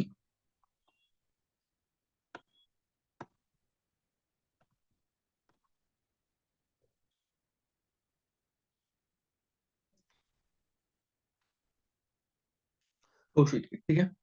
ये दो हैं, ऐतरेय ब्राह्मण और कौशिकी ब्राह्मण, ठीक है। ओके, उसके बाद फिर क्या आता है, यजुर्वेद को 2 पार्ट में डिवाइड किया गया है, शुक्ल यजुर्वेद और कृष्ण यजुर्वेद, ठीक है। और जो अपने बिहार वगैरह में मिलता है, ये शुक्ल यजुर्वेद की शाखा में मिली है, ठीक है। आपको बेसिक आइडिया होना चाहिए कि हम लोग मैक्सिमम जो है बिहार में है, वो शुक्ल यजुर्वेदी लोग हैं, ठीक है। सबको अपनी अपनी वेद शाखा होती है, और अपनी वेद शाखा के अनुसार ही काम करना होता है। तो हम लोग मैक्सिमम शुक्ल यजुर्वेदी हैं, और कुछ सामवेद वाले भी हैं, तो ऐसा भी है, ठीक है। और हमें कृष्ण यजुर्वेद यहाँ पे बिहार में जनरली देखने को नहीं मिलता, ठीक है। कृष्ण यजुर्वेद हमें साउथ इंडिया के साइड में देखने को मिलता है। ओके, उसके बाद फिर क्या है, ये यजुर्वेद का जो ब्राह्मण है उसे कहता है शतपथ ब्राह्मण, यजुर, ये अभी ऐत्रेय और कौशिकी लिखा है ऋग्वेद के सामने। अब लिखना है यजुर्वेद के सामने लिखो। यजुर्वेद के सामने लिखो कौन सी है? सतपथ। सतपथ, सत्य के पथ पे चलने वाले ब्राह्मण। सत्य के पथ पे चलने वाले ब्राह्मण, ठीक है। तो सतपथ ब्राह्मण ये मिलता है हमें, ठीक है। सतपथ ब्राह्मण। अब देखो, ऋग्वेद में ना पुरुष मेध के बारे में भी वर्णन मिलता है। पुरुष मेध मतलब कि, मेध मतलब क्या? अश्वमेध, पुरुष मेध, हाँ, ठीक है। पुरुष मेध का भी वर्णन मिलता है। मैंने इसमें डिटेल में पढ़ नहीं रखा, तो इसलिए मैं इसका एग्जैक्ट मीनिंग आप लोग को नहीं बता पाऊंगा। बट पुरुष मेध से जो आपको जनरली समझ में आ रहा है कि नर बलि, पशु बलि के साथ नर बलि, वही यूपीएससी तो यही मानती है। एक्चुअल में मुझे इसका मतलब नहीं पता, तो इसलिए मैं इस पर चुप रहना पसंद करूंगा, ठीक है। ओके, तो ये चीज है। अब देखो, यहाँ पे अंग देश का, अब बिहार में अंग देश है, मगध देश है ना, हमें पता चलता है जहाँ पे अंगिका बोली जाती है वो अंग देश है। मगध वो, जहाँ पे मगधी बोली जाती है वो मगध देश है। इसका वर्णन हमें अथर्ववेद में मिलता है, कोई लिखने की स्पेशल जरूरत नहीं है, ठीक है, ये चलेगा, इसमें कोई दिक्कत नहीं है। सबसे छोटा वेद अगर पूछे कौन सा है, तो लिखो सामवेद। सामवेद जो है वो सबसे छोटा वेद है। सामवेद सबसे छोटा वेद है, ठीक है। सामवेद सबसे छोटा वेद है, लिखो। सामवेद सबसे छोटा वेद है, लिख लिया, ठीक है। उसके बाद फिर जो अथर्ववेद है, अथर्ववेद के साथ एक ब्राह्मण जुड़ा हुआ है जिसे कहते हैं गोपथ ब्राह्मण। देखो, गोपथ, गोपथ, गाय जिस पथ पर चलती हो, ठीक है, गोपथ। अथर्ववेद में, अथर्ववेद में जादू टोना टोटका आयुर्वेद ये सब कुछ है, ठीक है। और गोमूत्र से दवाइयां बनती है, ये भी आपको पता है आयुर्वेद में, ठीक है। तो गाय से दवाइयां बनती है, गाय के गोबर से लेकर के, गाय के मूत्र से लेकर के, गाय के अलग अलग चीजों से आयुर्वेद की दवाइयां बनती है, ठीक है। तो गोपथ, गोपथ ब्राह्मण इससे जुड़ा हुआ है, ठीक है। गोपथ ब्राह्मण, तो ये हो गया। अच्छा, इसमें एक इंपॉर्टेंट चीज है, आपने सुना होगा सत्यमेव जयते। सत्यमेव जयते सुना है ना? सत्यमेव जयते, हाँ, वो मुंडकोपनिषद का है वचन। मुंडकोपनिषद का वचन है, मुंडकोपनिषद। लिखो मुंड, MUND, मुंड, कोप के ऊपी, कोप, निषद, मुंडकोपनिषद, मुंडक उपनिषद, मुंडकोपनिषद, ठीक है। सत्यमेव जयते, ठीक है। मुंड कोप निषद, ऐसे याद कर लो।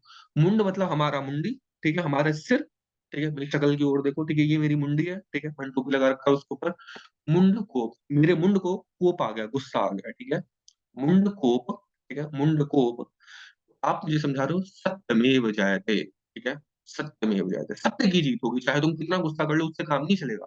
जो सत्य होगा वही सत्य रहेगा, सत्य की ही सदा विजय रहेगी। तो जब भी सत्यमेव जयते आया, मेरी शक्ल ध्यान कर लेना कि मुझे बहुत ज्यादा गुस्सा आया था, ठीक है।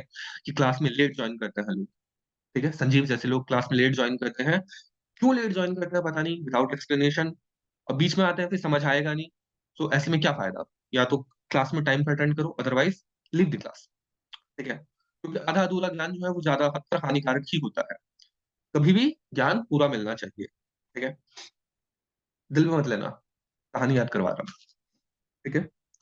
उसके बाद फिर क्या है, हम लोगों ने अम, छांदोग्य उपनिषद में एक वर्णन आता है, तमसो माँ ज्योतिर्गमय। सॉरी भैया, अभी उठा है, काहे अभी उठे हो? सोते रहो, कोई फायदा नहीं है उठने का। बाकी 3 लोग 4 लोग उठे हुए हैं ना सुबह में। रात में जल्दी सोओगे तो सुबह जल्दी उठोगे। अब बकैती करोगे तो फिर नहीं उठोगे, दोस्तों के साथ घूमोगे तो नहीं उठोगे। डांटना पड़ रहा है क्योंकि अगर सीरियस होना है ना, तो आपको क्लास को सीरियसली अटेंड करना पड़ेगा। किसी को कह दो घर में कि मुझे उठा दे सुबह में, वो तो कह सकते हो, ठीक है। और दिल पे लगे बात, बुरी लगी बात इसीलिए कह रहा हूं ताकि आगे से पढ़ाई के लिए सीरियस हो जाओ, ठीक है। और कोई उद्देश्य नहीं है। तो बुरा मानते हो तो बुरा मानना चाहिए। मैंने कहा, आपने सुना होगा तमसो माँ ज्योतिर्गमय, ठीक है, ये आपने बहुत फेमस है ये। अस्तो माँ सद्गमय, तमसो माँ ज्योतिर्गमय, मृत्योर्मा अमृतंगमय। हाँ, इसका मतलब क्या है? हमें अंधेरे से उजाले की ओर ले चलो, ऐसा ही इसका कुछ मतलब, पूरा डिटेल में हम लोग नहीं देखेंगे। तो अंधेरे से उजाले की ओर ले चलो, असत्य से सत्य की ओर ले चलो, यही इसका अर्थ है। ये हमें मिलता है छांदोग्य उपनिषद में। छांदोग्य उपनिषद लिखो, छांदोग्य, मैं स्पेलिंग लिख देता हूं, छांदोग्य, छांदोग्य उपनिषद। देखो छांदोग्य उपनिषद स्क्रीन पे दिख रहा होगा आपको। ठीक है, छांदोग्य उपनिषद। ठीक है, छांदोग्य उपनिषद, छांदोग्य उपनिषद, छांदोग्य उपनिषद। ठीक है, हो गया। हाँ, ऑलराइट। तो ये दो फ्रेज आपको याद रखना है। एक है अस्तोमा सदगम्या वाला, ठीक है, और एक है आपका सत्यमेव जयते वाला। ये दो इंपॉर्टेंट फ्रेज है जो भारत सरकार बार बार यूज करती है इस फ्रेज का, इसलिए ये इंपॉर्टेंट है हमारे एग्जाम पॉइंट ऑफ व्यू से। ठीक है, क्योंकि भारत सरकार यूज करती है। वैसे तो बहुत सारे फेमस फेमस अपने श्लोक हैं, किंतु ये दो हमें याद रखना है सबसे पहले। ओके, महाभारत को पहले कहा जाता था जय संहिता। ये एक ट्रिविया के तौर पे लिख लो, महाभारत को कहा जाता था, महाभारत जो आपने सुना होगा, पहले महाभारत को कहा जाता था जय संहिता, JAY, जय संहिता, जय संहिता। मुझे नहीं पता ये बात, मैंने अभी इसी बीच में पढ़ा तो मैंने सोचा आपको ये इन्फॉर्मेशन दे दूं। किसी प्रीवियस ईयर में पूछा गया है ये, तो मैंने इसे इंक्लूड कर दिया। बाकी मुझे इसके पीछे का रीजन लॉजिक मुझे नहीं पता, क्योंकि मुझे यही पता है कि इसे महाभारत कहा जाता था। हो सकता है कहा जाता हो रियल में भी, आई डोंट नो। ठीक है, और 1 लाख श्लोकों की महाभारत है। 1 लाख, 1 लाख श्लोक है उसमें महाभारत में।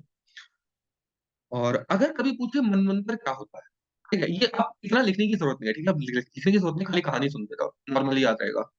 मनवंतर क्या है? मनु का अंतर। ठीक है, इसका संधि विच्छेद करोगे तो जब मनु का अंतर होता है उसे मनवंतर कहते हैं। मनु महाराज के बारे में आप सब लोग जानते होंगे, ठीक है, जिससे कि जिंदगी की मनुस्मृति काफी फेमस है, पॉपुलर है। अभियोग ये लगता है कि ब्राह्मणों ने मनुस्मृति लिखी है, लेकिन एक्चुअल बात है कि जो मनु महाराज थे वो क्षत्रिय थे, वो ब्राह्मण नहीं थे। खैर, जो भी है, मनु महाराज ही लॉ प्रिस्क्राइब किए थे सोसाइटी के लिए कि कैसे चलना चाहिए। और आज भी जो, अगर आप धार्मिक पर्सपेक्टिव की बात करोगे तो मनुस्मृति का स्थान सर्वोपरि है। बाकी सारी स्मृतियां हैं, किंतु मनुस्मृति का सबसे ऊंचा स्थान दिया गया है। किंतु जो मनु महाराज है ना, उनका भी टाइम बटा हुआ है कि आज के टाइम पे ये होंगे मनु, उसके बाद फिर दूसरे मनु बनेंगे, यानी कि आप भी मनु महाराज बन सकते हो। तो यदि आप में से किसी का मन है कि मैं रूल को चेंज कर दूं, इसमें बहुत सारी गलत गलत चीजें लिखी हुई है और आप रूल को चेंज करना चाहते हो, आप भी मनु बन सकते हो अगली बार। ठीक है, तो मनु महाराज का ये बात है। तो जब वो मनु महाराज चेंज होते हैं, जैसे पहले कोई मनवंतर चल, पहले अभी कोई मनु है, अगली बार कोई और मनु बनेंगे, उसके बाद हो सकता है कि अम, संजीव बन जाए मनु। ठीक है, अब संजीव बन जाए मनु महाराज, तो उस टाइम को जो अभी है और उस संजीव बनेंगे, उसके परिवर्तन को कहेंगे मनवंतर, मनु का अंतर होना। ठीक है, मनु बदल गए, संजीव बन गए नए मनु। ठीक है, अभी अपनी तो ओर से रूल बनाएंगे कि सुबह 5 बजे उठना है, 4 बजे क्लास अटेंड नहीं करनी है, और टीचर को भी कह देना है कि आप भी अपना रूल चेंज करो। ठीक है, तो ये चीज है। याद हो गया ये? याद हो गया सबको इतना जो मैंने कहा? समझ आ रहा है? Yes sir. कुमदा छाया संजीव, समझ आ रहा है? समझ आ रहा है आप लोग को? Yes. ठीक है, ठीक है, ठीक है, ठीक है, ठीक है। यस भैया, ठीक है, ओके, ऑल राइट। अब देखो, जो ऋग्वेद में कुछ स्त्रियों का वर्णन है, उन्हें ब्रह्मवादिनी कहा जाता है। ब्रह्मवादिनी, ब्रह्मवादिनी, ब्रह्मवादिनी का अर्थ क्या हुआ? जो ब्रह्म की ज्ञाता हो, स्त्रियां कुछ ब्रह्म की ज्ञाता। उसमें कौन कौन है, उन स्त्रियों के नाम एक बार आप नोट कर लो। ठीक है, सबसे पहले लिखो लोपा मुद्रा, लोपा मुद्रा, लोपा मुद्रा, लोपा मुद्रा। अब ये देखो, लड़के हैं, ठीक है, इतने सारे ऋषि हैं, उनके बीच कुछ लड़कियां हैं, तो वो तो सबको ऐसे ही याद होनी चाहिए। और जो लड़कियां हैं, उनको तो स्पेशली एटलीस्ट ये याद होना ही चाहिए कि हाँ, स्त्रियां जो थी वो भी ब्रह्मवादिनी थी। ठीक है, तो लिखो लोपा मुद्रा। इसलिए मैं इसका कोई ट्रिक नहीं बताऊंगा, इसे आराम से याद करना जब याद हो। ठीक है, लोपा मुद्रा। विश्ववारा, विश्व, विश्व वारा, विश्व वारा, VISHWA, विश्व वारा, WARA, वारा, विश्व वारा। सिकता, SIKTA, सिकता, सीता नहीं, सीता नहीं, सीता बाद में आई थी, त्रेता युग की थी। सिकता, ठीक है, सिकता। निवावारी, हिमावारी नहीं, सिंचन देखा होगा उसमें हिमावारी है, हिमावारी नहीं, निवावारी, निवावारी, निवावारी, निवावारी, NIVAVAR है, निवावारी। घोसा, घोसा, GHOSA, घोसा, भूसा। ठीक है, ओके। जो सोने का हार है, अब ये मैं आपको ट्रिविया बता रहा हूँ जो कि प्रीवियस ईयर में पूछा गया था, आप इसे नोट करके रखो। सच मतलब कोई वो नहीं है, इसके पीछे कंसेप्ट नहीं है, खाली एक ट्रिविया है जो प्रीवियस ईयर में पूछा गया, तो आप नोट कर लो, कब का दोबारा कभी पूछा जा सकता है। तो लिखो, जो सोने का हार है, सोने का हार पहनते हैं, ठीक है, उसे कहा जाता है Nishka. Nishka, NISHKA, Nishka. Golden necklace, Nishka, Nishka, Nishka. ठीक है, मैंने क्या कहा? सोने का हार। मैंने हार नहीं बोला आपको, ये ध्यान रखो, मैंने आपको हार नहीं बोला, मैंने आपको सोने का हार बोला है। हार में भी ना आप उसे नीश में डिवाइड करो। नीश, आपने इंग्लिश वर्ड सुना होगा ना, नीश वर्ड सुना होगा, जिसमें आप स्पेसिफिक जाते हो, बहुत ज्यादा स्पेसिफिक होते हो। जैसे कि आपने देखा होगा, आप किस नीश में काम करते हो, जैसे आप सिविल सर्विसेज की तैयारी करते हो, लेकिन आपको आईएएस बनना है। अब आईएएस में भी आपको किस नीश में काम करना है? आपको हेल्थ सेक्टर में काम करना है, आपको एजुकेशन सेक्टर में काम करना है, आपको वुमेन डेवलपमेंट में काम करना है, आपको बैकवर्ड कम्युनिटी के डेवलपमेंट के लिए काम करना है, किस नीश में आपको काम करना है ना? तो निश का, किस निश का है ये नेकलेस? तो सोने का। किस निश का नेकलेस है? सोने का। किस निश का है? सोने का। ठीक है, क्लियर है? आप एक टेबल बनाओ, और एक टेबल बनाओ फटाफट, जिसमें कि लिखो कि ऋग्वेद के टाइम पे या वैदिक सिविलाइजेशन के टाइम पे कुछ टर्म्स का यूज किया जाता था, वो टर्म्स आप एक साथ लिखो। ऐसे दो कॉलम बनाओ, लेफ्ट हैंड साइड पे लिखना शुरू करो। टेबल बनाओ फटाफट, ठीक है, फटाफट टेबल ड्रॉ करो, रफ रफ डायग्राम। लिखो पहला निवी, पहला लिखो निवी, NIVI, निवी, निवी, निवी। दूसरा है वसास, VASAS, वसास, वसास, VASAS, वसास। फिर लिखो तक्षा, TAKSHA, तक्षा, तक्षा, तक्षा, तक्षा, तक्षा, TAKSHA। फिर है कर्मा, KARMA, कर्मा, कर्मा, कर्मा, कर्मा, KARMA। फिर है वेंकट, VENKAT, वेंकट, वेंकट, वेंकट। ठीक है, फिर है अरित्री, अरित्री, अरित्री, ARITRI, अरित्री, अरित्री। लिख लिया? लिख लिया ये सबने? मैं आगे इसका एक्सप्लेन करूं मीनिंग? यस सर, लिख लिया। ठीक है, कुमुदा, छाया, संजीव, लिख लिया?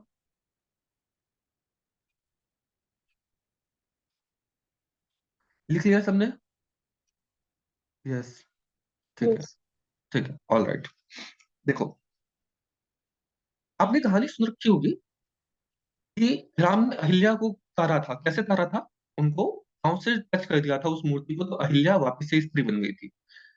तो जब राम भगवान को वनवास हुआ, उस समय जब निषाद राज को कहते हैं कि मुझे पार करवा दो, तो वो डर जाते हैं और कहते हैं, अरे तेरी, मैं आपको नहीं चढ़ाऊंगा अपने नाव पे, क्योंकि अगर आपको मैं चढ़ाऊं, नाव बन गई लड़की, तो मेरे पास ऑलरेडी मेरी पत्नी है, मुझे बहुत मारेगी। ऐसा सच में उन्होंने कहा था, ये कहानी रियल है। ठीक है, अरे तेरी, अरे तेरी, ठीक है, अरे तेरी। निषाद राज क्या थे? बोटमैन। ठीक है, मछुआरे भी थे और आपको नाविक भी थे, तो बोटमैन। तो अरे तेरी जो कहा जाता है ना, अरे तेरी लास्ट वाला जो मैंने बोला, वो बोटमैन को कहते हैं, नाविक को। ठीक है, निषाद राज याद रखूंगा, जो राम भगवान को पार करवाए थे, वो कहते हैं, अरे तेरी, मैं आपको अपने नाव पे नहीं बैठाऊंगा। ठीक है, क्यों नहीं बैठाऊंगा? क्योंकि आप तो पत्थर को लड़की बना देते हो, आप बहुत डरावने हो, कहीं आपने मेरी नाव को भी अगर लड़की बना दिया, तो मेरी वाइफ ऐसे ही एक है, वो मुझे छोड़ेगी नहीं। तो फिर भगवान कहता है, तो मैं क्या करूँ बताओ? तो कहता है, पहले मैं आपका पाँव धोऊंगा, उसके बाद। फिर उनका पाँव पखाड़ते हैं वो। ये है, ठीक है। अगला है वेंकट। वेंकट का मतलब है मनी लेंडर, मनी लेंडर। समझ आ सकता है? बैंक में जाओ, पर्ची कटाओ, ठीक है, बैंक में पर्ची कटाओ पैसे जमा करने की या पैसे निकालने की, है ना? वेंकट, बैंक में कट, बैंक में कट। ठीक है, या फिर जब आप बैंक जाते हो, बैंक में जाते हो अपना कुछ भी काम करवाने के लिए, तो कहता है कि सर्वर डाउन चल रहा है, सर्वर कट हो रखा है अभी फिलहाल। ठीक है, स्पेशली SBI में जाओ, सर्वर कट रखा है अपना, ठीक है, सर्वर अपना नहीं आ रहा। तो वेंकट, वेंकट, ठीक है, वेंकट, ठीक है। मनी लेंडर, जो मनी लेंड करता हो, पैसा देता हो। आज के समय में कौन देता है? बैंक देता है। तो मनी लेंडर जो होता था, सूदखोर हो गया या और कोई हो गया, तो उसे कहते हैं वेंकट। ठीक है, अगला है कर्मा। कर्मा मतलब की होता है जो धातुओं का काम करे, मेटल वर्कर, लोहार, सुनार, ठीक है, आप सोनार को कुछ और कहेंगे, लेकिन मैं वैसे बता रहा हूँ, मेटल वर्कर जो मेटल में धातुओं में काम करता हो उसे कहते हैं कर्मा। एक टाइटल है कर्माकर, आपने नाम सुना है कर्माकर टाइटल किसी की? नाम सुना है कर्माकर टाइटल? नहीं सुना, कोई नहीं। देखो, दूसरा चीज देखते हैं। आप कोई भी कर्म कैसे कर सकते हो? जब आपके पास धातु हो, जब आपके पास मेटल हो तभी आप कोई कर्म कर सकते हो। आज हम देखते हैं कि इंडस वैली सिविलाइजेशन समाप्त हो गई, उससे पहले ही वो कितनी स्लो लाइफ हुआ करती थी। जब मेटल की खोज हुई, जब आयरन की खोज हुई, तो देखो सिविलाइजेशन कितनी बूम हुई है। सारे महाजनपदों का राइज होने लग गया, चंद्रगुप्त मौर्य आया, अशोक आया, फिर अपनी civilization boom boom boom boom boom करती रह गई, है ना। आज देखो, आज हम लोग डिफरेंट डिफरेंट मेटल को यूज करते हैं। टंगस्टन आज हम लोग बल्ब में यूज करते हैं, बल्ब के फिलामेंट में, उठा के सेमीकंडक्टर्स के लिए हम लोग देखते हैं। मेटल जो है ना, उस वो आपको कर्म करने में हेल्प करता है।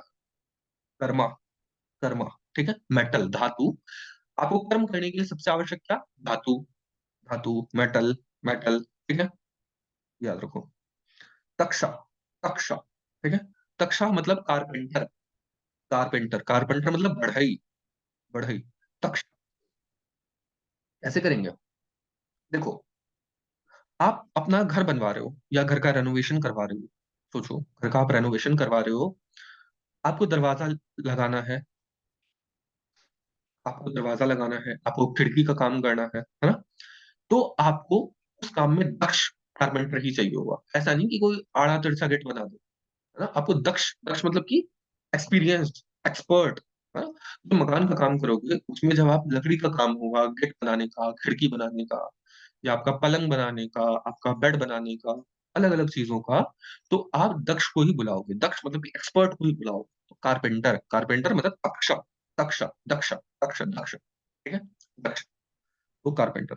अगला वसास, वसास मतलब कि जो कपड़ा कमर के ऊपर पहना जाता है, वसास, वसास, वसास। कैसे याद करेंगे? कैसे याद करेंगे? वस्त्राज, इंग्लिश में हम बोलते हैं ना, हिंदी में बोलते हैं वस्त्र, है ना, इंग्लिश में वो वस्त्रास। तो वसास, टी आर को हटा दो, ठीक है, वस्त्रास।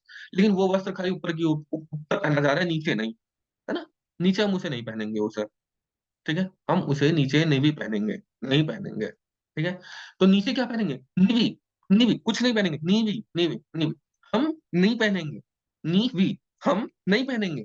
कोई छोटा बच्चा है, 1 साल का बच्चा है, 2 साल का बच्चा है, उसकी मम्मी कह रही है बेटे कपड़े पहन लो, वस्त्रास पहन लो, अपने वस्त्र पहन लो, वस्त्रास पहन लो। कहता है ठीक है, मैं खाली ऊपर पहनूंगा, वी नहीं, हम नीचे नहीं पहनेंगे, नीवी, नीवी। तो नीवी का मतलब है जो कपड़ा कमर के नीचे पहना जाता हो। नीवी का मतलब है क्लॉथ्स worn बिलो वेस्ट, जो कमर के नीचे पहना जाता हो कपड़ा, उसे नीवी। हम नहीं पहनेंगे, छोटे बच्चे, हम नहीं पहनेंगे, हमें नंगा रहना है, नंगे पुंगे रहेंगे हम, ठीक है।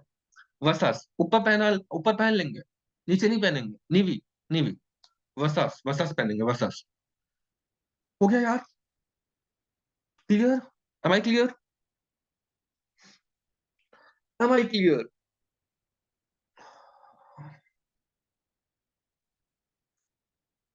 क्लियर? कुमुदा, प्रोसेस होने में टाइम लग रहा है, कोई बात नहीं, हो जाएगा। Yes. देखो, मेन में पता है क्या है कुमुदा, यहाँ पे ना ऑलमोस्ट सब कोई इतनी इंफॉर्मेशन फर्स्ट टाइम ही लोड कर रहे हैं अपने दिमाग में, ठीक है। इतनी इंफॉर्मेशन फर्स्ट टाइम ही शायद कोई लोड कर रहा है, क्योंकि हम सबने जिसने पढ़ भी रखा है ना, उसका भी क्या सीन है कि हम लोगों ने कंसेप्ट पढ़ रखा है, फैक्ट्स याद नहीं कर रखे हैं। फैक्ट्स अभी याद कर रहे हैं।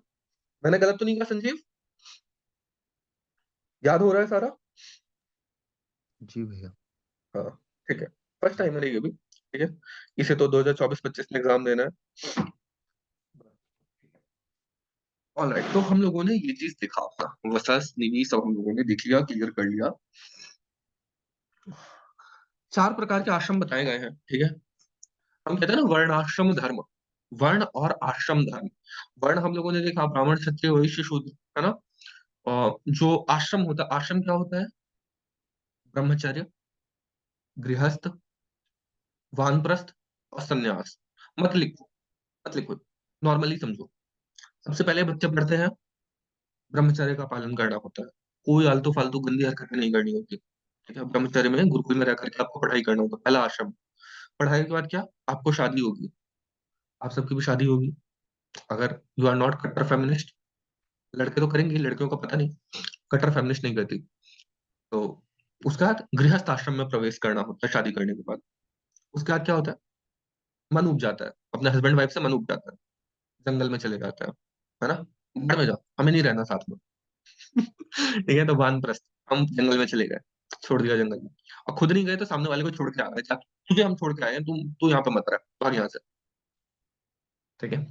लास्ट है सन्यास, जब मन उब जाता है भाई, अब कितने दिन उसके दुख में रहेंगे, छोड़ो ना, सन्यास लेते हैं।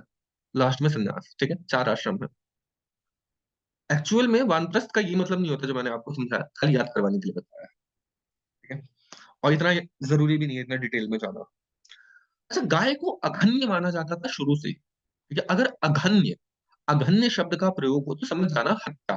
घन्य मतलब होता है हत्या, अघन्य मतलब कि जिसकी हत्या ना की जा सके, तो गाय को अघन्य माना जाता है।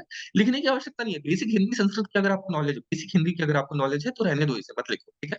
अघन्य, गाय को अघन्य माना जाता है जिसकी आप हत्या नहीं कर सकते। अगर आपने हत्या कर दी तो गो हत्या का पाप लगेगा, जिसका कि प्रायश्चित कोई नहीं है, ठीक है। ये है, दो धर्म है, धर्म और रीत। धर्म और रीत ये नोट कर लो, ये ट्रिविया है, प्रीवियस ईयर में पूछा गया है। धर्म और रीत अलग अलग लिखो। धर्म मतलब कि वर्णाश्रम धर्म, धर्म का अर्थ ही है वर्णाश्रम धर्म। अपने वर्ण और आश्रम के अनुरूप कार्य करने को ही धर्म कहते हैं, ठीक है। क्या कहते हैं, वर्ण और आश्रम के रूप कार्य करने को ही धर्म कहते हैं। जो उससे विमुख हो जाए उसे हम धर्म नहीं कहते, ठीक है। रीत, रीत क्या होता है, जो हम, दुनिया चल रही होती है जिस प्रकार से, रघुकुल रीत सदा चली आई, प्राण जाए पर वचन न जाए। कोई शास्त्र नहीं कह रहा, ये कोई धर्म नहीं कह रहा, रीत है, ट्रेडिशन है। रघुकुल की रीत है कि प्राण भले चले जाएं लेकिन वचन नहीं जाना चाहिए, तो रीत वो है, ठीक है। तो अब रीत जो है ना, रीत के जो देवता माने गए हैं वो माने गए हैं वरुण, ये लिख लो रीत के बगल में, पहले लिख लो ट्रेडिशन, रीत मतलब ट्रेडिशन जिससे कि संसार चलता है, बगल में लिख लो वरुण। वरुण देव जो है वो उसके माने गए हैं देवता, जिन्हें की ऋतस्य गोप भी कहा जाता है। ऋतस्य गोप, ऋतस्य गोप, RIT, ऋत, अस्य, ASYAGOP, ऋतस्य गोप, ऋतस्य गोप, रीत के गोप। गोप का मतलब पता है, गोपियां, ठीक है, गोप बाल बाल, ठीक है। तो रीत के जो गोप है, ठीक है, रीत के जो गोप है उसे कहेंगे ऋतस्य गोप, ठीक है। ऑल राइट, अब एक काम करो, एक और टेबल बनाओ, और उस टेबल में ना ये लिखो कि किसका मतलब क्या होता है, कुछ और टर्मिनोलॉजीज है उनका मतलब लिखो, ठीक है। टेबल बना लो, उसका मतलब लिखो, लिखो, बना लिया टेबल, लिखना शुरू करो। पहला लिखो पुरोहित, पुरोहित। अब पुरोहित का मतलब आपको पता है ना, पुरोहित का मतलब आपको ऑलरेडी पता है, पुरोहित क्या होता है, जो बेसिकली पूजा पाठ करवाता है, एडवाइजर ऑफ किंग, किंग का एडवाइस भी करते हैं कि आपको ऐसे करना चाहिए, ऐसे नहीं करना चाहिए, तो वो पुरोहित होता है, ठीक है। सेनानी, आपने सुना होगा स्वतंत्रता सेनानी, मतलब कि सैनिक, है ना। यहाँ पे सेनानी का अर्थ होता है जो कि हेड ऑफ आर्मी, जो आर्मी चीफ है उसे हम कहते हैं सेनानी। सेना कहते हैं सामान्य को, और सेनानी कहते हैं जो हेड ऑफ चीफ को, जैसे बिपिन रावत जी, उनकी डेथ हुई थी अभी, ठीक है, तो वो सेनानी थे। तो सेनानी, दूसरा है सेनानी जो कि क्या है, हेड ऑफ आर्मी। अब आर्मी का मतलब ये नहीं कि सिर्फ आर्मी के हेड को ही कहेंगे सेनानी, आर्मी में और भी चीज आती है, जल सेना, थल सेना, वायु सेना, नेवी, आर्मी और एयरफोर्स, तीनों आता है ना। अब पहले के टाइम पे तो था नहीं एयरफोर्स, इसलिए आर्मी का मेंशन है। अदरवाइज अगर समुद्र का था तो समुद्र को भी वही कहेंगे, सेम चीज, ठीक है। अगला ग्रामीण, ग्रामीण। अब ग्रामीण का भी मतलब आपको पता है, ग्रामीण का मतलब क्या, जो गांव के रहने वाले, ठीक है। लेकिन ग्रामीण का जो मेन मतलब है वो है गांव का हेडमैन, जो गांव का प्रमुख होता था। ऐसे ही हम लोगों ने देखा था क्या, सेनानी जो सेना का हेड है, ऐसे ग्रामीण, सेनानी, ग्रामीण, ग्रामीण जो गांव का हेड है, सिंपल। अब ग्रामीण से सिंपल से आपको गांव से रिलेटेड कुछ आ जाएगा तो टिक मार देना, ठीक है, खत्म, आपको पता है इसका मतलब, बेसिक चीज है। महिषी, महिषी, ठीक है, देखो MAHISHI, महिषी, मतलब कि रानी, राजा की पत्नी, महिषी, महिषी, ठीक है। कैसे याद करेंगे? देखो, राजा को कहा जाता था महाईश, ठीक है। उसकी पत्नी को क्या जगह? महाईशी, महिषी। पता नहीं कितना याद रहेगा, महिषी। ऐसा याद कर लो कि एक राजा था, उसकी जो वाइफ थी वो महिष की तरह दिखती थी। महिष मतलब भैंस, भैंस की तरह दिखती थी, काली मोटी, सारे भैंस वाले गुण थे, ठीक है। भैंस वाले गुण थे, महिषी थी वो। महिष, महिष तो सुना होगा ना, महिष।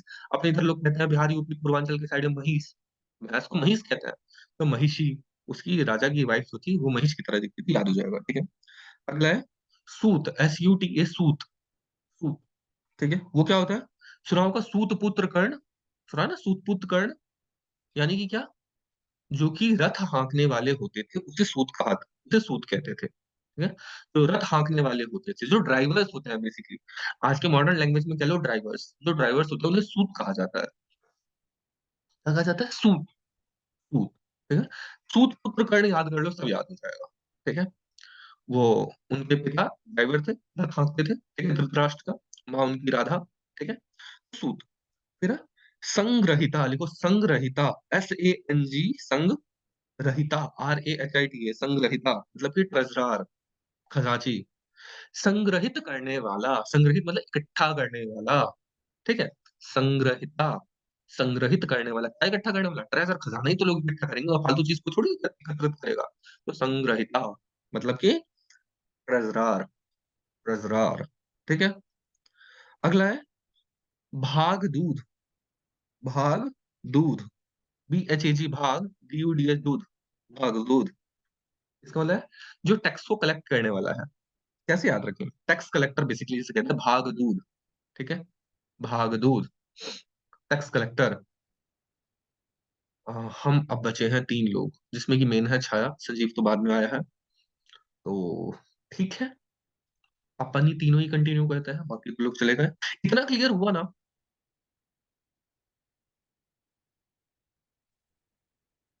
इतना क्लियर यस हुआ? भैया। ठीक है, छाया इतना क्लियर हुआ? हाँ, ठीक है। देखो, भाग दूध कैसे याद करेंगे? आपके दूध का भाग लेने के लिए कोई आ गया। पहले के टाइम पे टैक्स के नाम पे क्या कलेक्ट होता था? जो चीज रहेगा वही तो कलेक्ट होगा। गाय दूध देती थी, भैंस दूध देती थी, वही टैक्स के तौर पे जाता था, तो दूध का भाग जाता था टैक्स पे, ठीक है। कौन आता था? टैक्स कलेक्टर आता था। तो भाग दूध, जो दूध का भी भाग लेने के लिए आ जाए, वो टैक्स कलेक्टर, दूध तक को नहीं छोड़ते थे, ठीक है। भाग दूध। अगला है अक्षवाप, AKSH, अक्ष, VAP, वाप, अक्षवाप, अक्षवाप, अक्षवाप, ठीक है। अक्षवाप, अक्षवाप क्या होता है? अकाउंटेंट। अक्षवाप क्या होता है? अकाउंटेंट, ठीक है। ऐसे याद करेंगे। हाँ, आंखों से आंसू आना, अकाउंटेंट के ना आंखों में आंसू आ जाता है। वो डेली दिन रात उसका करोड़ों का ट्रांजैक्शन वो नोट डाउन करता रहता है अपने, है ना। अकाउंटेंट का काम क्या है? जो ट्रांजैक्शन हो रहा है वो सबका लेखा जोखा रखना, है ना। उसके नजरों के सामने करोड़ों रुपए, अरबों रुपए का ट्रांजैक्शन हो रहा होता है, लेकिन बेचारे को सैलरी मिलती है 10,000 रुपए। अक्ष वाप, वाप मतलब आंसू, ठीक है। अक्ष मतलब आंख, आंखों से आंसू निकल रहा, आंख को अक्ष कहते हैं ना, चक्षु, ठीक है। शायद मैं गलत कर रहा हूँ। अक्षवाप, वाप मतलब वाष्प कह लो, वाष्प मतलब कि धुआं, वाष्प मतलब कि क्या होता है? क्या होता है जो पानी उड़ता है हवा में? वाष्प उसी को कहते हैं ना, और कुछ शब्द है उसका, जो भी है। अक्षवाप, ठीक है। अक्षवाप, अकाउंटेंट की आंखों में आंसू आ जाता है, अक्षवाप, ठीक है। अक्षवाप। फिर है पालागल, PALA, पाला गल, GAL, गल, मैसेंजर, मैसेंजर, मैसेंजर पे, ठीक है। देखो, फेसबुक मैसेंजर, व्हाट्सएप मैसेंजर, इस पे कोई पागल एक गर्ल को, एक लड़की को मैसेज भेजने का कोशिश कर रहा है, ठीक है। व्हाट्सएप पे कोई पाला, पागल, कोई पागल, कोई लड़की को मैसेज भेजने की कोशिश कर रहा है, पाला गल, कोई गल को, कोई लड़की को कोई गल कहने की कोशिश कर रहा है। गल मतलब बात भी होता है, ठीक है। तो वो कौन होता है? मैसेंजर, जो मैसेंजर का काम करता है, इधर की बात उधर करने का काम करता है, राजा का दूत होता है मैसेंजर, पालागल, ठीक है। कोई पागल आदमी एक लड़की के पीछे पड़ा हुआ है और उसे मैसेंजर पे मैसेज कर रहा है, चाहे व्हाट्सएप हो, इंस्टाग्राम हो, कहीं भी हो, ठीक है, मैसेज कर रहा है। फिर है KSHATA, कष्टा, जो भी कह लो इसे, कष्टा, ठीक है, कष्टा। वो क्या होता है? Keeper of Kings house hold, जो राजा का घर का देखभाल करने वाला होता है, ठीक है, कष्टा। कष्टा कैसे याद करेंगे? कैसे याद करेंगे? बेचारा राजा के घर में काम करता है, सारा सामान इधर उधर करता है, लेकिन उसका नहीं होता कुछ भी, बड़े कष्ट में रहता है वो, कष्टा, ठीक है। और एक और चीज याद याद रख सकते हो, एक गाना सुना है, रातों को उठ उठ कर जिनके लिए रोते हैं, अजी रातों को उठ उठ कर जिनके लिए रोते हैं, वो अपने मकानों में आराम से सोते हैं। सुना है ना ये? तो हाँ, इसमें आई, हाँ, उसमें एक और लाइन आता है, कश्ती के मुसाफिर ही कश्ती को डुबोते हैं। ये सुना है ना, कश्ती के मुसाफिर ही कश्ती को डुबोते हैं। अब ये नहीं भी सुना होगा ना तो मेरा गाना याद आ जाएगा, ठीक है। बेसिकली कश्ती को कौन डुबाता है? जो कश्ती के मुसाफिर होते हैं वही, ठीक है। तो राजा के घर को बर्बाद करने का काम कौन करता है? कश्ता, ठीक है, कश्ता, कश्ती, कश्ता, कश्ती के मुसाफिर ही कश्ती को डुबोते हैं, ठीक है। तो राजा के घर का कश्ती कौन डुबोता है? कश्ता। राजा, जो राज परिवार बर्बाद होता है, जो शासन बिगड़ जाता है, खराब हो जाता है, वो कश्ता, कश्ता डुबाता है। अच्छा, आप बता सकते हो क्या कि सबसे जनरली जनरली लोग कितने साल तक कोई एक काल राज करता था? तो जैसे हम देखें मौर्य काल, है ना, हम देखें उसके बाद फिर अकबर का काल जो मुगल काल है, ऐसे ऐसे आपने अलग अलग काल पढ़े होंगे, सुने होंगे। आपको क्या लगता है कितने टाइम तक एवरेज एक वंश शासन कर पाता है? क्या लगता है? एवरेज कुछ, मतलब रैंडम गेस,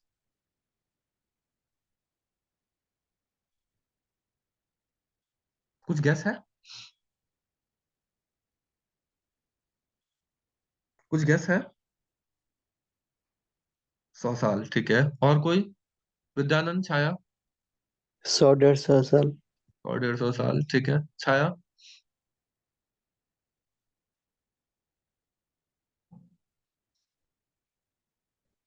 छाया को कोई आइडिया नहीं, ठीक है। मैंने नॉर्मली ऐसे पूछा, क्योंकि जनरली वही होता है, 100 150 साल जाते जाते ना सब समाप्त हो जाता है। लेकिन ना 100 150 साल बाद जाते जाते ना डेमोक्रेसी भी समाप्त हो जाएगी। डेमोक्रेसी नहीं रहेगी, वापस से कोई दूसरा आएगा, या तो कोई डिक्टेटर आएगा या तो मोनार्की आ जाएगी फिर। 150 साल अमेरिका का भी हो चुका है, देखो वहां की लेफ्टिस्ट लोग सब कैसे हो चुके हैं कि अपनी सेना में भी भर्ती नहीं होना चाहते। जब किसी देश की मिलिट्री ही स्ट्रांग नहीं रहेगी तो उस देश को कौन कितने दिन तक बचा सकता है? तो जाएगा, उसको भी अमेरिका को दोबारा से कॉलोनाइज करेगा। 150 200 250 साल मैक्सिमम, उससे ज्यादा नहीं चलेगा। ऐसे ही चलता है।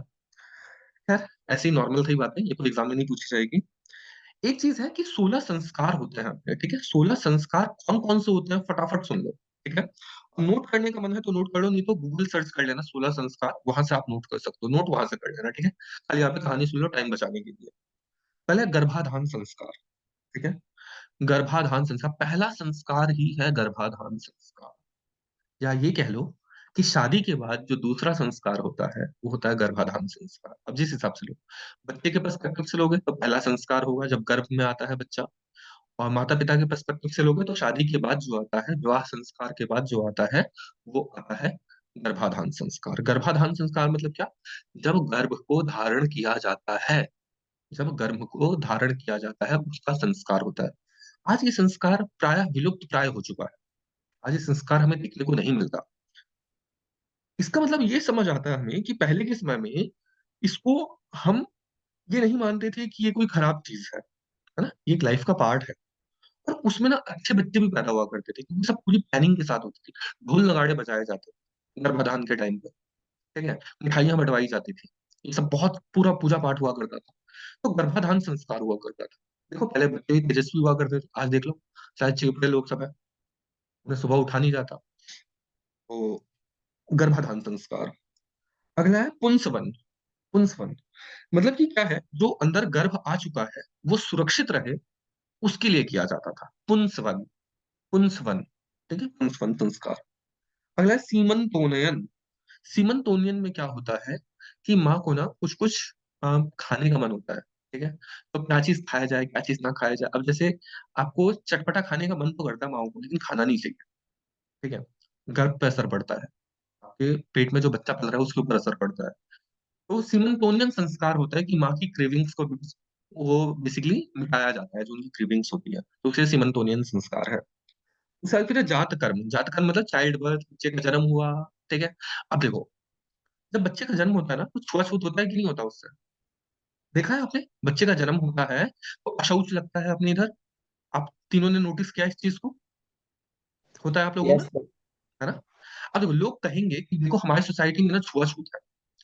अरे भाई, छुआ-छूत तो अपनी फैमिली में भी होता है। जब कोई जन्म लेता है, इतने आप सोचो, कोई कहेगा कि इतने शुभ अवसर पे अब लोग ऐसे कहते हैं ना छुआ-छूत मतलब कि खराब सेंस में। भाई इतने शुभ अवसर पे जब बच्चे का जन्म होता है ना, तब भी छुआ-छूत होता है।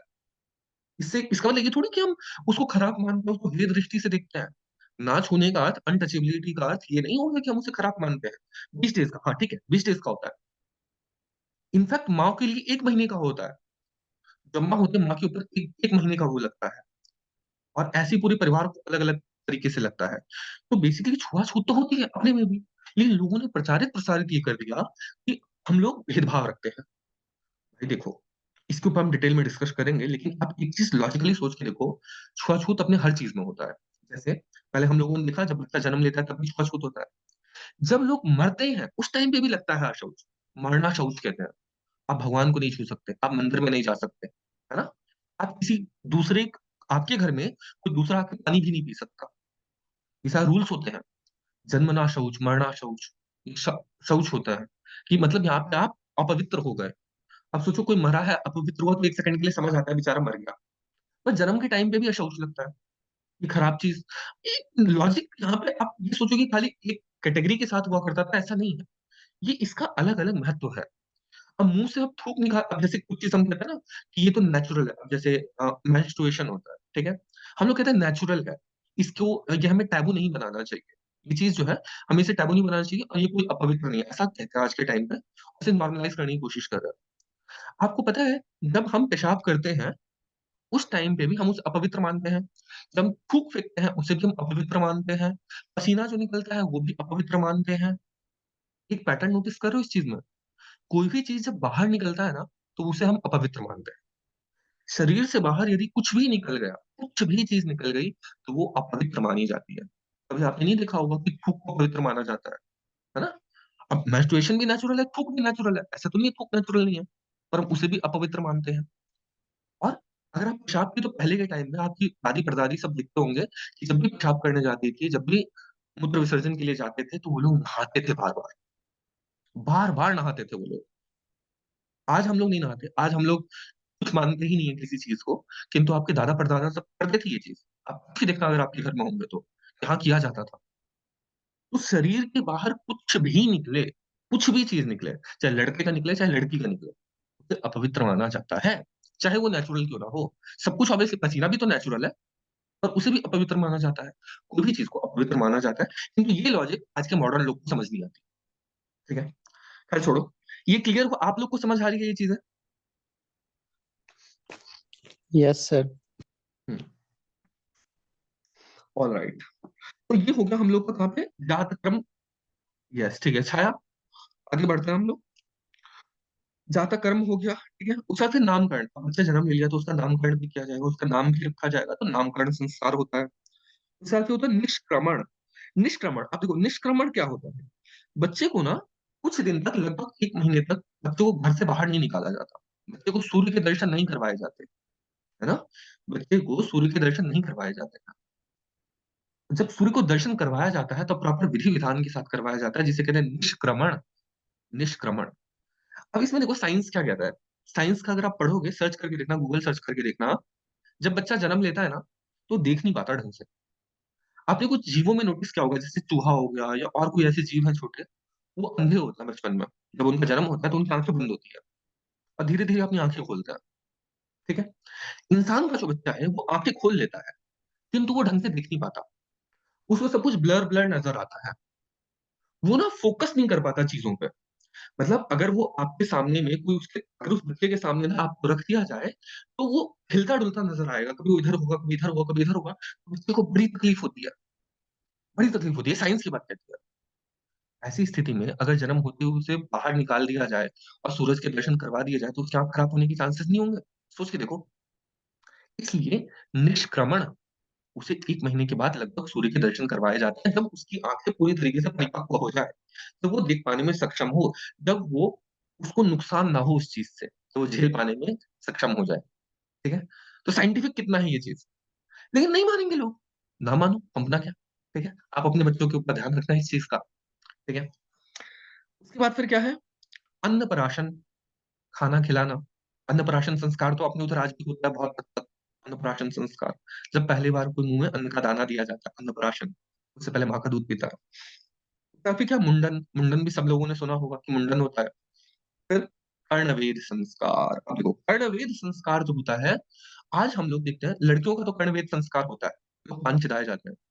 लड़के लोग का कर्णवेध संस्कार होना बंद हो चुका है। लड़के लोग आज के टाइम पे कुंडल नहीं पहनते। जबकि आप पहले महाभारत सीरियल देखो, रामायण सीरियल देखो, सारे राजा महाराजा सबके कानों में कुंडल देखते थे, है ना? लड़कों के लिए भी आवश्यक है कर्णवेध संस्कार होना। मेरा भी हुआ था, लेकिन मैंने भी सोसाइटल प्रेशर में आकर के अपना कुंडल कान का निकलवा लिया, वरना मेरा भी कर्णवेध संस्कार हुआ था। और शायद आप लोग का भी हुआ हो, पता नहीं मुझे। पर कर्णवेध संस्कार होना चाहिए लड़कों का भी, ठीक है? दूसरा तरह उपनयन संस्कार। उपनयन संस्कार आपको पता है, जब यहाँ पे लोग द्विज बनते हैं, जब ब्राह्मण, क्षत्रिय और वैश्य बनते हैं, इन तीनों के लिए उपनयन संस्कार, शूद्रों के लिए नहीं है, स्त्रियों के लिए नहीं है, ठीक है? क्यों नहीं है इसके ऊपर डिबेट हम कभी बाद में कर सकते हैं। संजीव कुछ कहना चाह रहे हो? नहीं भैया। अच्छा, ठीक है। तो बेसिकली उपनयन संस्कार इन तीनों के लिए है, और इस पे डिबेट मेंस के पर्सपेक्टिव से जब करना होगा तब करेंगे, फिलहाल नहीं, ठीक है। उसके बाद फिर उपनयन संस्कार के बाद ही वेदारंभ होता है, जब वेद पाठ करना शुरू होता है, जब वेद की शिक्षा मिलती है, और फिर जब हो जाता है कंप्लीट सब कुछ, जब आप ग्रेजुएट हो जाते हो 25 साल की उम्र में।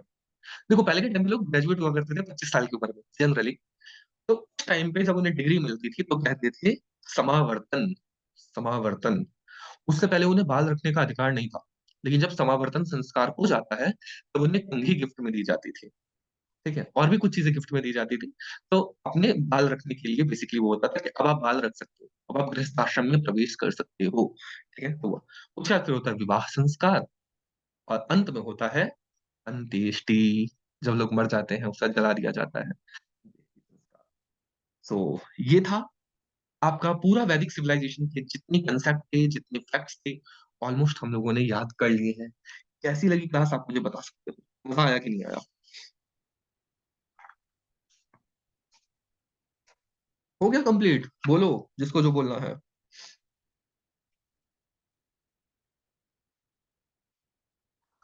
बोल दो ना जरा, दिल में जो है छिपा।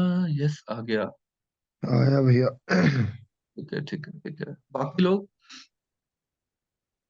छाया, विद्यानंद। यस, अच्छे से मोटिवेशन का काम करता है ये। विद्यानंद, विद्या में आनंद आया कि नहीं? विद्या में आनंद आया कि नहीं? फिर कहेगा नेटवर्क इशू है। पर मैं तो समझूंगा ये सो गया, नींद आ गई। चलो, मैं आगे बढ़ जाऊं, फिर बुद्धिज्म शुरू कर देते हैं। अभी टाइम है अपने को 6 बजने में आधा घंटा लगभग। ये जो टॉपिक है ना बुद्धिज्म, मैं शुरू कर देता हूँ, ठीक है? रुकूंगा नहीं। बुद्धिज्म बहुत ही इंपॉर्टेंट टॉपिक है। एक प्रश्न इसके ऊपर, एक प्रश्न तो पूछा ही जाता है, कई बार 2 प्रश्न भी पूछे जाते हैं। फिर आगे जैनिज्म के ऊपर भी प्रश्न पूछे जाते हैं। तो एक बार आप सब लोग बोल दो कि हाँ शुरू करूं, मेरी आवाज क्लियर आ रही है? आवाज क्लियर आ रही है मेरी?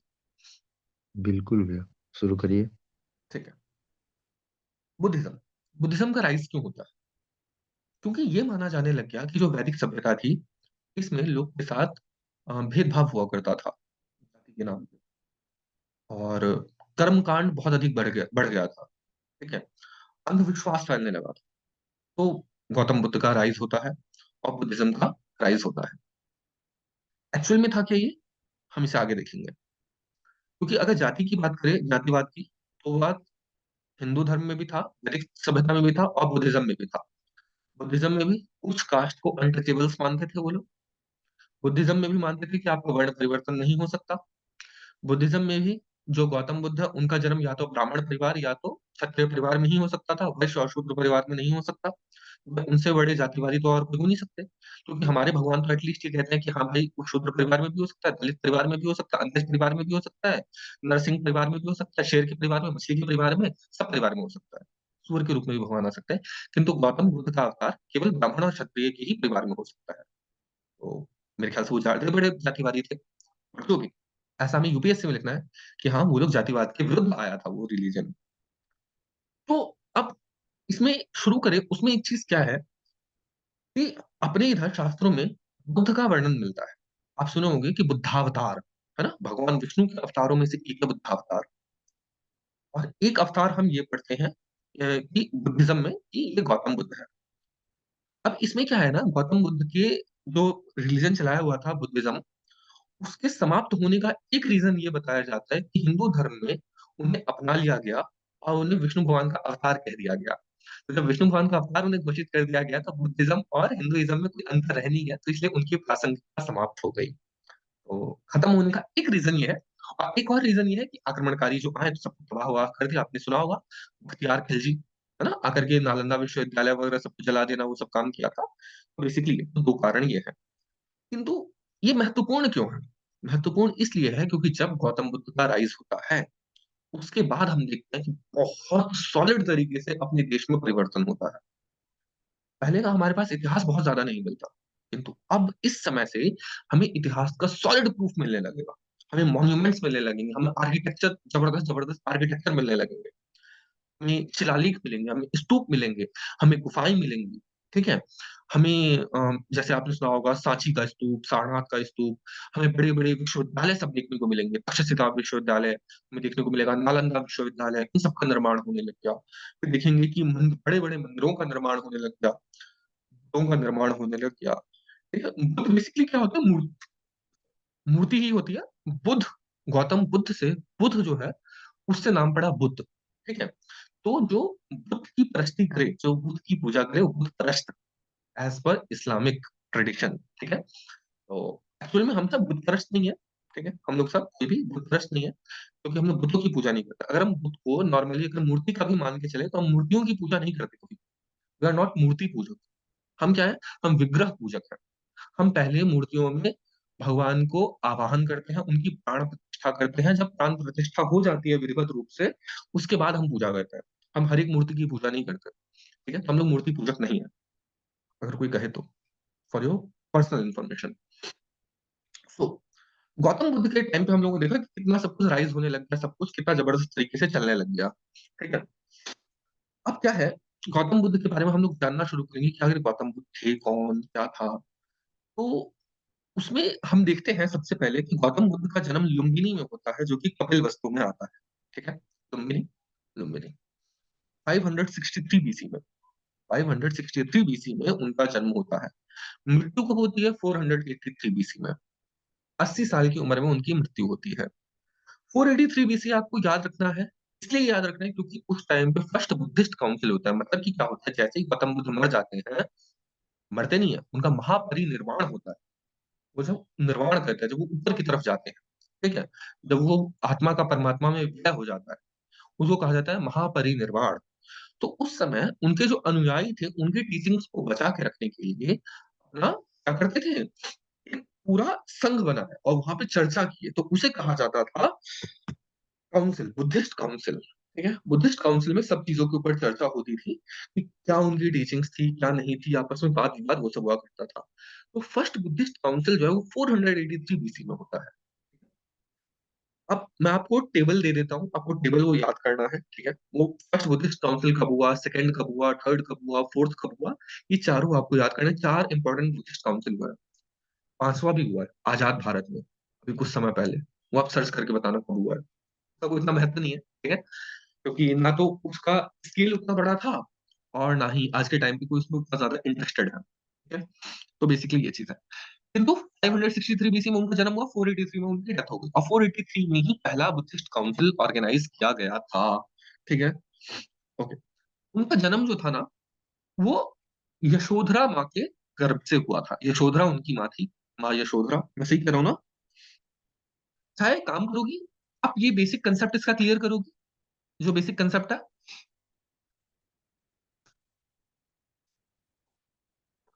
छाया,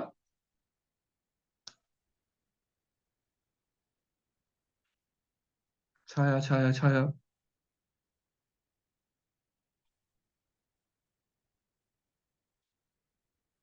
अभी आप कर दीजिए। All right. तो यशोधरा, यशोधरा, एक सेकेंड, एक सेकेंड, एक सेकेंड। शिट, मैंने गलती कर दिया ना। देखो, मुझे लग रहा था मैं कुछ भूल रहा हूँ। यशोधरा उनकी वाइफ थी, ठीक है, मानी थी, उनकी वाइफ थी, ये गलती हो गई, ध्यान रखना। और उनको जिन्होंने पाला उनका नाम था प्रजापति गौतमी, ठीक है। उनकी माँ की उनके जन्म होते ही उनकी माँ की मृत्यु हो गई थी, गौतम बुद्ध के जन्म होते ही उनकी माँ की मृत्यु हो गई थी, तो उनका पालन पोषण जिन्होंने किया उनका नाम था प्रजापति गौतमी, प्रजापति गौतमी, ठीक है। प्रजापति गौतमी के बारे में एक ट्रिविया है, पूछा जा सकता है कि जब ये लड़कियों को अपने संघ में इंक्लूड करने लग गए, जैसे आपको पता है कि जब बुद्ध जो है वो अपना प्रवचन करने लग गए, तो स्टार्टिंग में उनके डिसाइपल्स कौन होते थे? लड़के हुआ करते थे। इसमें कि एक उनका डिसाइपल था आनंद, विद्यानंद है ना, तो विद्यानंद में से विद्या हटा दो, आनंद, ठीक है। तो जो आनंद था वो उनका डिसाइपल था, बहुत ही फेमस डिसाइपल था। और इन्होंने काफी हेल्प किया है इसको कैटेगराइज करने में, मैं आपको आगे बताऊंगा, सुत्त पिता का, विनय पिता का, अभिधम्म पिता का, उसमें काफी हेल्प किया उन्होंने फर्स्ट बुद्धिस्ट काउंसिल में। खैर, आनंद उनका डिसाइपल था। अब वो डिसाइपल जो था, पहले जो डिसाइपल बना, वो उनके कहने पे उन्होंने कहा कि गुरुदेव एक काम कीजिए ना, इसमें लड़कियों को भी इंक्लूड कीजिए, उनके लिए भी तो कुछ होना चाहिए। तो उन्होंने कहा, उनके कहने पे, आनंद के कहने पे गौतम बुद्ध ने कहा ठीक है चलो हम स्त्रियों को भी इसमें अलाउ करते हैं, वरना स्त्रियों को शुरू में अलाउ नहीं करते थे, they were not allowed to participate in any Buddhist dharma sabha, ठीक है, उनको अलाउड नहीं था, बट यहाँ पे अलाउ कर दिया गया आनंद के कहने पे। तो जो पहली विमेन डिसाइपल बनी थी ना, वो थी प्रजापति गौतमी, उनको पालने वाली उनकी माँ, ठीक है। जो पहली विमेन डिसाइपल बनी थी वो थी प्रजापति गौतमी, उनकी उनको पालने वाली माँ, ठीक है। और ये चीज है। अब उनको ना क्या कहते हैं, उनकी माँ का जो एक्चुअल में नाम था, बेसिकली गौतम बुद्ध की जो माँ का एक्चुअल नाम था वो था महामाया, ठीक है, या माया देवी, आप जो कह लो, महामाया या माया देवी उनकी माँ का नाम था। उनकी तो मृत्यु हो गई थी, तो उनको पाला किसने? प्रजापति गौतमी ने, है ना। प्रजापति गौतमी था, उन्होंने ही पाला।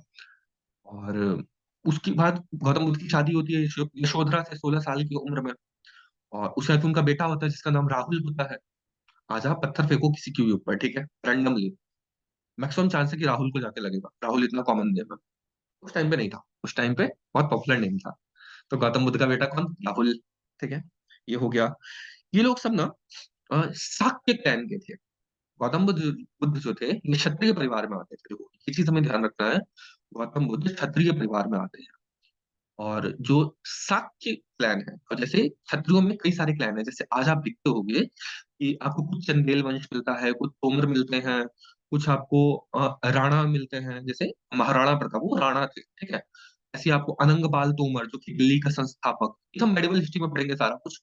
तो अनंगपाल तोमर ने स्थापना की थी, तो तोमर राजवंश, ठीक है, तो ये सब क्लैन है, तोमर क्लैन है, ठीक है। ऐसे ही चंदेल वंश, बाघेल वंश, ये सारे के सारे क्षत्रियों के क्लैन। तो उन्हीं क्लैन में से उस टाइम पे था शाक्य क्लैन, तो गौतम बुद्ध शाक्य क्लैन से संबंधित थे, इसीलिए उन्हें शाक्य मुनि भी कहा जाता है, शाक्यों के मुनि। गौतम बुद्ध का एक और नाम क्या है? शाक्य मुनि। क्या है? शाक्य मुनि, क्योंकि वो शाक्य क्लैन से बिलोंग करते थे, क्षत्रियों का वो एक क्लैन था, ठीक है। तो उनकी शादी हो जाती है। अब क्या होता है कि शादी के बाद उन्हें दिखता है ना कि उन्हें उन्हें पहले ही बता दिया गया था, जब वो बच्चे थे तो उनके पिता को बता दिया गया था कि या तो ये बच्चा बहुत बड़ा प्रतापी राजा बनेगा, या नहीं तो ये राजा तो बनेगा लेकिन संसारिकता को छोड़ करके राजा बनेगा, ठीक है। तो उनके पिता ने प्रयास किया कि उनको कुछ भी बुराई चीज देखने को मिले ही ना, तो हमेशा उन्हें सोने के कटोरे में खाना मिला, ठीक है। और उनके आसपास कोई बीमार आदमी नहीं जाता, उनके आसपास कोई मरा हुआ आदमी नहीं जाता, कोई दुख उनको सामने आने ही नहीं देते थे उनके पिता। लेकिन एक बार ना गलती से वो देख लेते हैं, 4 सीन देखते हैं, वो 4 सीन आपको देखना है। एक बूढ़े आदमी को देखते हैं, तो उन्हें लगता है हमारा जीवन जो है ऐसा ही है क्या? लोग बूढ़े भी होते हैं, सबसे पहले वो बूढ़े को नहीं देखे थे, कि बूढ़े होने में कितनी तकलीफ होती है। बूढ़े को देखा तो उन्हें बड़ा दुख हुआ, ऐसा भी होता है क्या, इतनी तकलीफ होती है। बूढ़े को देख करके उनका मन उछटा, ठीक है, मन उचाट हुआ कि ये क्या है, संसार ऐसा है क्या, तो मन उनका खराब होने लगा। फिर देखते हैं क्या कि एक बीमार आदमी, अब बीमार आदमी देखा तो बीमार आदमी भी होते हैं क्या, ओहो मैं तो कोई बीमार नहीं पड़ा, मेरे आसपास तो कोई बीमार नहीं हुआ, मुझसे क्यों छुपाया मेरे पापा ने। उनका मन और खराब होने लग गया, ठीक है। फिर एक मरे हुए आदमी को देख लिया कि मर गया कोई आदमी, और फिर देखा संतों को। जब संत को देखा तो उसे लगा नहीं, सांसारिकता से ऊपर उठना ही होगा। तो अंत में वो 29 साल की उम्र में सब छोड़ छाड़ करके निकल लेते हैं अपने घर से, ठीक है। राहुल को छोड़ देते हैं घर पे, यशोधरा को छोड़ देते हैं घर पे, और निकल पड़ते हैं अपना बाहर खोज में, ठीक है। तो वो निकलते हैं ना, तो उनके साथ उनका घोड़ा होता है, उसका नाम होता है अंगल, ANDALA, अंगल, ठीक है। उनके अंडर में वो काम कर रहा होता है घोड़ा, ठीक है, अंदल। अब देखो जो आपने एम्बलम लिखा होगा ना अपना नेशनल एम्बलम, उसमें आपको ऊपर एक एम्बलम है, ठीक है, जिसपे कि शेर के निशान बने हुए हैं, उसके नीचे देखोगे तो आपको घोड़े के निशान भी मिलते हैं। जो घोड़ा है ना वो अंगल है। वो घोड़ा कौन सा, अंगल घोड़ा है, तो गौतम बुद्ध का अंगल घोड़ा है। और वो 3 शेर भी जो है डिस्क्राइब करता है गौतम बुद्ध को ही, जो आपने नेशनल एम्बलम देखा होगा। वो आपकी जितने भी स्तूप है, स्तूप के ऊपर ये सब आपको देखने को मिलता है। स्तूप में आपको समझाऊंगा क्या होता है, किंतु ये आपको देखने को मिलता है, ठीक है। तो जब वो निकलते हैं तो उसके सामने उनके साथ उनका घोड़ा होता है अंदल। अब निकलने की चीज को कहते हैं महानिभिष्क्रमण। लिखो spelling, MAHABHI, MAHABHI, महाभि निष्क्रमण, NISH, निष्क्रमण, KRAMANA। मैं कल रिवीजन करवा दूंगी, अभी आप करवा दीजिए, मैं कल रिवीजन करवा दूंगी, ठीक है, कोई इशू नहीं है। हाँ, तो महानिभिष्क्रमण, ठीक है, महानिभिष्क्रमण ये कहते हैं, ठीक है। अब देखो निकल गए यहां से, निकलने पे महानिभिष्क्रमण। अब देखो महानिभिष्क्रमण ये संस्कृत का शब्द है। महानिभिष्क्रमण, महा मतलब कि महा मतलब कोई बड़ी चीज हुई है, निभिष्क्रमण निकास, निकलना, ठीक है, निकलना। तो जब निकलते हैं तो महानिभिष्क्रमण, उस क्रम को क्या कहते हैं, महानिभिष्क्रमण। अंगल घोड़े के साथ निकलते हैं, ठीक है। तो फिर अब वो जब निकल जाते हैं तो खोज में निकलते हैं कि उन्हें आपको सही मार्ग बताए। तो उन्हें जो पहले मिलते हैं ना उनके एक गुरु, वो होते हैं कौन, अलार कलाम। अलार कलाम, APJ अब्दुल कलाम नहीं, अलार कलाम, ए कलाम। पीजे गायब है इसमें से, पुअर जोक था ना ये, पीजे, मैंने पीजे मारा कोई, ठीक है, पीजे को मार ही दिया मैंने, ठीक है। APJ था, APJ कलाम था, तो उसमें से मैंने पीजे मार दिया, पुअर जोक मैंने मार दिया। अब बचता क्या है, अलार कलाम, ठीक है, AJ, AK सॉरी, AK, अलार कलाम, ठीक है। APJ कलाम नहीं, अलार कलाम, ठीक है। ये उनके पहले गुरु होते हैं, ठीक है। इस सांख्य दर्शन के विद्वान, अब आपने सुना होगा आपके दर्शन है, षड दर्शन। विद्यानंद आप संस्कृत पढ़ते हो, आप बताओगे षड दर्शन कौन कौन से हैं आपके, Vidyanand, Vidyanand, am I audible to you, Vidyanand, बहुत देर से कोई रिप्लाई नहीं आ रहा है इसका, विद्यानंद। ये पक्का सो चुका है लड़का पढ़ाई करते करते, ठीक है, सो गया, अच्छी बात है, जो सोता है वो खोता है। तो षड दर्शन है अपने इधर, सांख्य, वैशेषिक, न्याय, मीमांसा, पूर्व मीमांसा, उत्तर मीमांसा, योग, ये षट दर्शन है अपने, ठीक है। तो उसमें सांख्य दर्शन है, सांख्य दर्शन कपिल मुनि के द्वारा प्रतिपादित है। ये हम जब दर्शन पढ़ेंगे ना उसमें हम सारे देखेंगे कि कौन सा दर्शन किसके द्वारा प्रतिपादित है। किंतु अभी यहाँ पे देख लो कि जो सांख्य है, सांख्य दर्शन के विद्वान थे कौन, अलार कलाम, ठीक है, अलार कलाम सांख्य दर्शन के विद्वान थे। यहाँ पे इन्होंने सब कुछ सीखा अच्छे से, ठीक है, सारे अपने जितने भी रूल्स रेगुलेशन जो कुछ था वो सब उन्होंने सीखा। उसके बाद फिर जब वो कहते हैं कि अब जितना तुम्हें सीखना था सीख चुका तुमने, ठीक है, तो निकल जाते हैं और दूसरे डिसाइपल के पास जाते हैं, दूसरे अपने गुरु के पास जाते हैं जो उनके हैं उद्दाक राम गुप्ता। उद्दाक, UDDAK, उद्दाक राम गुप्ता, उद्दाक राम गुप्ता, ठीक है।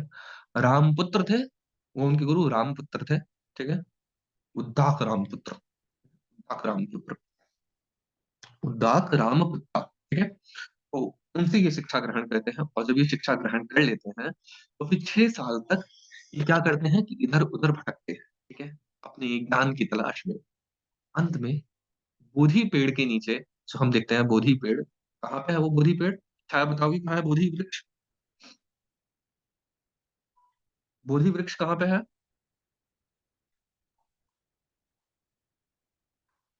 गया में, ठीक है। बोधि वृक्ष बिहार, ठीक है ठीक है ठीक है।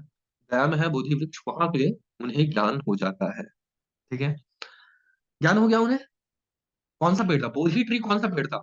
संजीव, छाया, विद्यानंद, बताओ कमेंट में, फटाफट बताओ। कौन से पेड़ को बोधि पेड़ कहा जाता है? बरगद का पेड़ था, आम का पेड़ था, इमली का पेड़ था, अमरूद का पेड़ था, किस चीज का पेड़ था वो बोधि पेड़?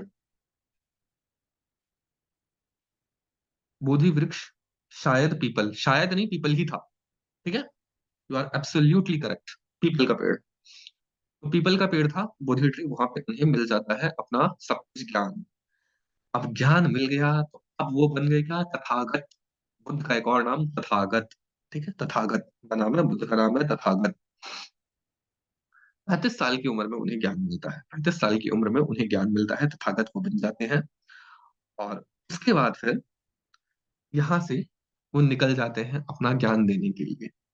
तो अभी 6 बजने वाला है, 9 मिनट है। फटाफट फटाफट पहले हम देखते हैं, आगे काम बाद में कंटिन्यू करेंगे। सबसे पहले ये देखते हैं कि उनसे रिलेटेड ना कुछ सिंबल्स हैं, ठीक है। कौन कौन से सिंबल्स हैं वो हम देखेंगे। जैसे कि जब जन्म होता है तो जन्म को कौन से सिंबल से डिनोट किया जाता है? गौतम बुद्ध के जन्म को कौन से सिंबल से डिनोट किया जाता है? तो डिनोट किया जाता है कमल के फूल से। कैसे याद करेंगे? देखो, ब्रह्मा का जन्म कहाँ पे होता है? विष्णु भगवान के नाभि से निकले हुए कमल के फूल पर होता है, सुना है? ब्रह्मा का जन्म। तो सेम यहाँ पे कर लो उसे, कि जन्म का द्योतक जो है वो कमल का फूल है, ठीक है। तो जो इनका जन्म था इसे भी डिनोट किया जाता है कमल के फूल से। फिर है महानिभिष्क्रमण, जो मैंने कहा कि लोग निकलते हैं, जो वो निकले थे अपने अंडल के साथ, ठीक है। उसको दिखाया जाता है किसके साथ? घोड़े के साथ, क्योंकि अंडल तो खुद ही घोड़ा था ना, तो घोड़े के साथ उसे दर्शाया जाएगा, तो घोड़ा, ठीक है। फिर जब निर्वाण उन्हें प्राप्त होता है, ठीक है, निर्वाण, ठीक है, एनलाइटमेंट जब उन्हें प्राप्त होता है तो उसे पीपल के पेड़ से दर्शाया जाता है, क्योंकि बोधि ट्री पीपल का पेड़ था ऑब्वियसली, तो पीपल का पेड़। उसके बाद फिर जब वो पहली बार देते हैं अपना प्रवचन, अब देखो कमाल की बात क्या है, वो वैदिक धर्म का विरोध किया, ठीक है, वैदिक धर्म का उन्होंने विरोध किया, किंतु पहला जो प्रवचन दिया ना, वो 5 ब्राह्मणों को बिठा करके ब्राह्मणों को दिया, ठीक है।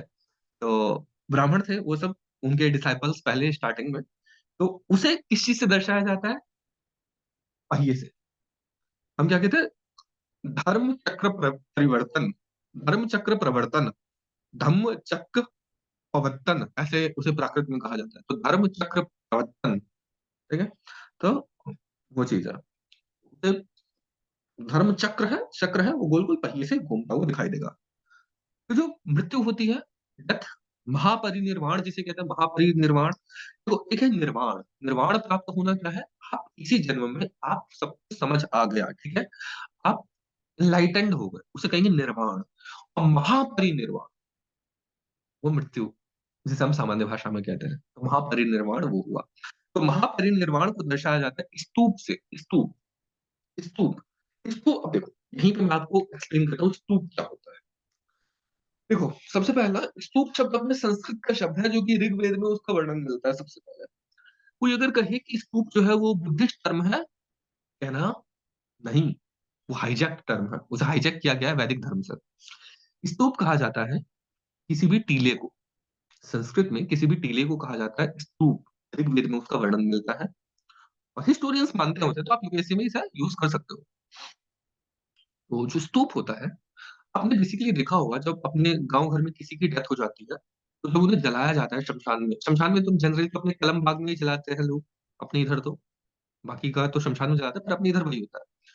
तो वहां पे जब जलाते हैं तो वहां पे मिट्टी का टीला बना दिया जाता है, उसके ऊपर तुलसी का पौधा रोप दिया जाता है। देखा है आप लोगों ने? देखा है? क्या आपने ये चीज देखा है, जब किसी की मृत्यु हो जाती है उसे जलाने के बाद वहां पे मिट्टी का टीला बनाकर वहां पे एक तुलसी का पौधा रोप दिया जाता है? हाँ। तो जो मिट्टी का टीला होता है ना, उसे स्तूप कहते हैं, संस्कृत का शब्द स्तूप, ठीक है। एक्चुअल में ये कंसेप्ट हमारा था जो कि आज भी फॉलो हो रहा है अपने इधर, किंतु बुद्धिस्ट ने क्या किया, बुद्धिस्ट लोगों ने, कि उसके ऊपर ना मकान खड़े करने शुरू कर दिए, बड़े बड़े स्ट्रक्चर बनाने शुरू कर दिए, तो वो फेमस हो गया। ठीक है। गौतम बुद्ध की डेथ होती है तो उन्होंने उनके जो अवशेष थे, जो राख के अवशेष थे, उसे अलग अलग जगह ले जा करके उसे बांट दिया और वहां पे स्तूप खड़ा कर दिया। स्तूप पहले तो मिट्टी का टीला बनाया, उसके ऊपर ना स्ट्रक्चर खड़ा खड़ा कर दिया। तो आज जो हम स्तूप देखते हैं वो देखते हैं ऐसा कोई खंभा है खड़ा, सीधा सीधा खंभा खड़ा है वो। ठीक है। उसके ऊपर आपका एबेकस है, जिसके ऊपर आपको घोड़ा नजर आता है, फिर उसके ऊपर 3 शेड नजर आते हैं, उसके नीचे कमल का फूल नजर आता है, उल्टा अब इन्वर्टेड लोटस नजर आता है। ठीक है। तो ये खड़ा कर दिया। आज हम स्तूप को उसका पर्यायवाची समझते हैं, किंतु स्तूप क्या है एक्चुअल में, आप सब समझ गए। ठीक है। तो ये चीज है। अब अगली क्लास में हम क्या करेंगे, जो आर्किटेक्चर है ना उसे लेंगे, क्योंकि साथ के साथ हमें आर्किटेक्चर को भी लेते हुए चलना है। ये रहा हमारा अपना पूरा बुद्धिस्ट का जो भी चीज चल रहा है गौतम बुद्ध का। आगे और चीज देखते हैं। मैंने आपको बताया आनंद जो है उनके डिसाइपल थे। ठीक है। और उनके कुछ और डिसाइपल्स, अगर आपने नोट नहीं किया तो नोट कर लो। ठीक है। पहला है सरीपुत्ता। सरीपुत्ता सारे अपने पुत्रों को, पुत्र मतलब की होता है पुत्र। ठीक है। पुत्र मतलब कुत्ता नहीं समझ रहा, कुत्ता मत समझना। ठीक है। कुत्ता कुत्ता मत समझना, कुत्ता मतलब होता है पुत्र। तो प्राकृत भाषा में कुत्ता को कुत्ता से कंफ्यूज मत करना, कुत्ता मतलब कि पुत्र। ठीक है। प्राकृत में ऐसा ही हो जाता है। जैसे अपने इधर होता है ना, संस्कृत के शब्द को हम लोग सब अलग अलग टाइप से बोलते हैं अपने जगह। ठीक है। अब मुझे एग्जैक्ट ध्यान नहीं आ रहा, बताऊंगा कभी। बड़ा ही अलग अलग सा टाइप से रहा होता है। जैसे अग्नि, अग्नि को प्राकृत में बोला जाता है अग्गी। अग्गी, है ना। और उससे बनता है क्या, अपने मैथिली का शब्द बनता है आइग। आइग, है ना। अग्गी से बनता है आइग। इधर हिंदी का शब्द बनता है आग। तो अग्नि से अपभ्रंश होकर बना अग्गी, अग्गी से अपभ्रंश होकर बना आग या आइग, है ना। ये चीज है। तो इसलिए इन्हें सभी ने सारे पुत्रों को भेज दिया गौतम बुद्ध की शरण में, सारे के सारे पुत्रों को। ठीक है। तो उनके वो डिसाइपल थे, सारी पुत्र। फिर है महामोगलन्ना। महा मोगलन्ना, स्पेलिंग लिखो MH महा, MOGGA, मोगा लन्ना, LLANA, मोगलन्ना। ठीक है। मोगलन्ना बेसिकली ऐसे याद करो कि अशोक ने अपने सभी डिसाइपल्स को, बेसिक अशोक ने उसका बुद्धिस्ट धर्म का प्रचार प्रसार करने के लिए सबको दूर दूर भेजा था। चाइना भेजा था, जावा, सुमात्रा, हर जगह भेजा था उसने। ठीक है। वेस्ट में भेजा था, ईस्ट, नॉर्थ, साउथ, हर जगह भेजा था।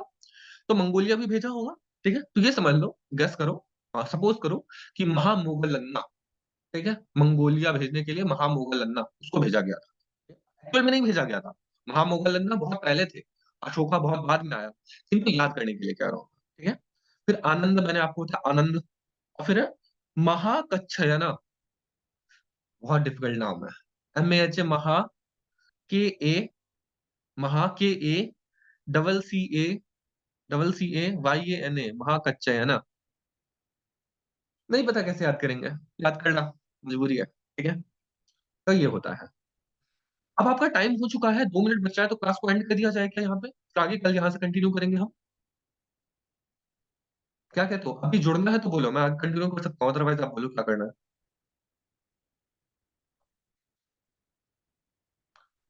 ओके। ओके।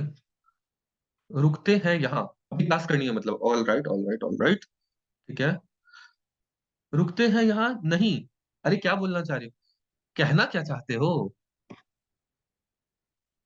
अरे कहना क्या चाहते हो, मम्मी में आता है ना, कहना क्या चाहते हो। अरे नहीं नहीं बोल रहे हो, किस बात से नहीं बोल रहे हो, पढ़ाई करनी है या नहीं करनी, मतलब एंड करते हैं। ठीक है, ठीक है, ठीक है, ठीक है, ठीक है, रुकते हैं। Okay okay. मुझे पता है क्या लगा, रुकते हैं यहाँ मतलब क्लास में भी रुकते हैं, लेकिन आप कह रहे हो कि यहाँ पे क्लास को एंड करता है, वो रुकना कह रहे हो। Okay, all right, all right, ठीक है, मतलब एंड करते हैं। मजा आया होगा क्लास में, आई होप सो। ठीक है। और एंड करते हैं यहाँ पे। देखते हैं कल कितने लोग रहते हैं, पता चले कि मैं अकेला बचूं यहाँ पे टाइम के साथ, क्योंकि यहाँ पे तो सब लोग जाते जा रहे हैं। कुमुदा भी गायब हो गई, उसे भी नींद आ गई होगी। ठीक है। आप लोग भी जाओ, अपना काम करो। बाय बाय, टाटा, टेक केयर, राम राम। ठीक है, बाय।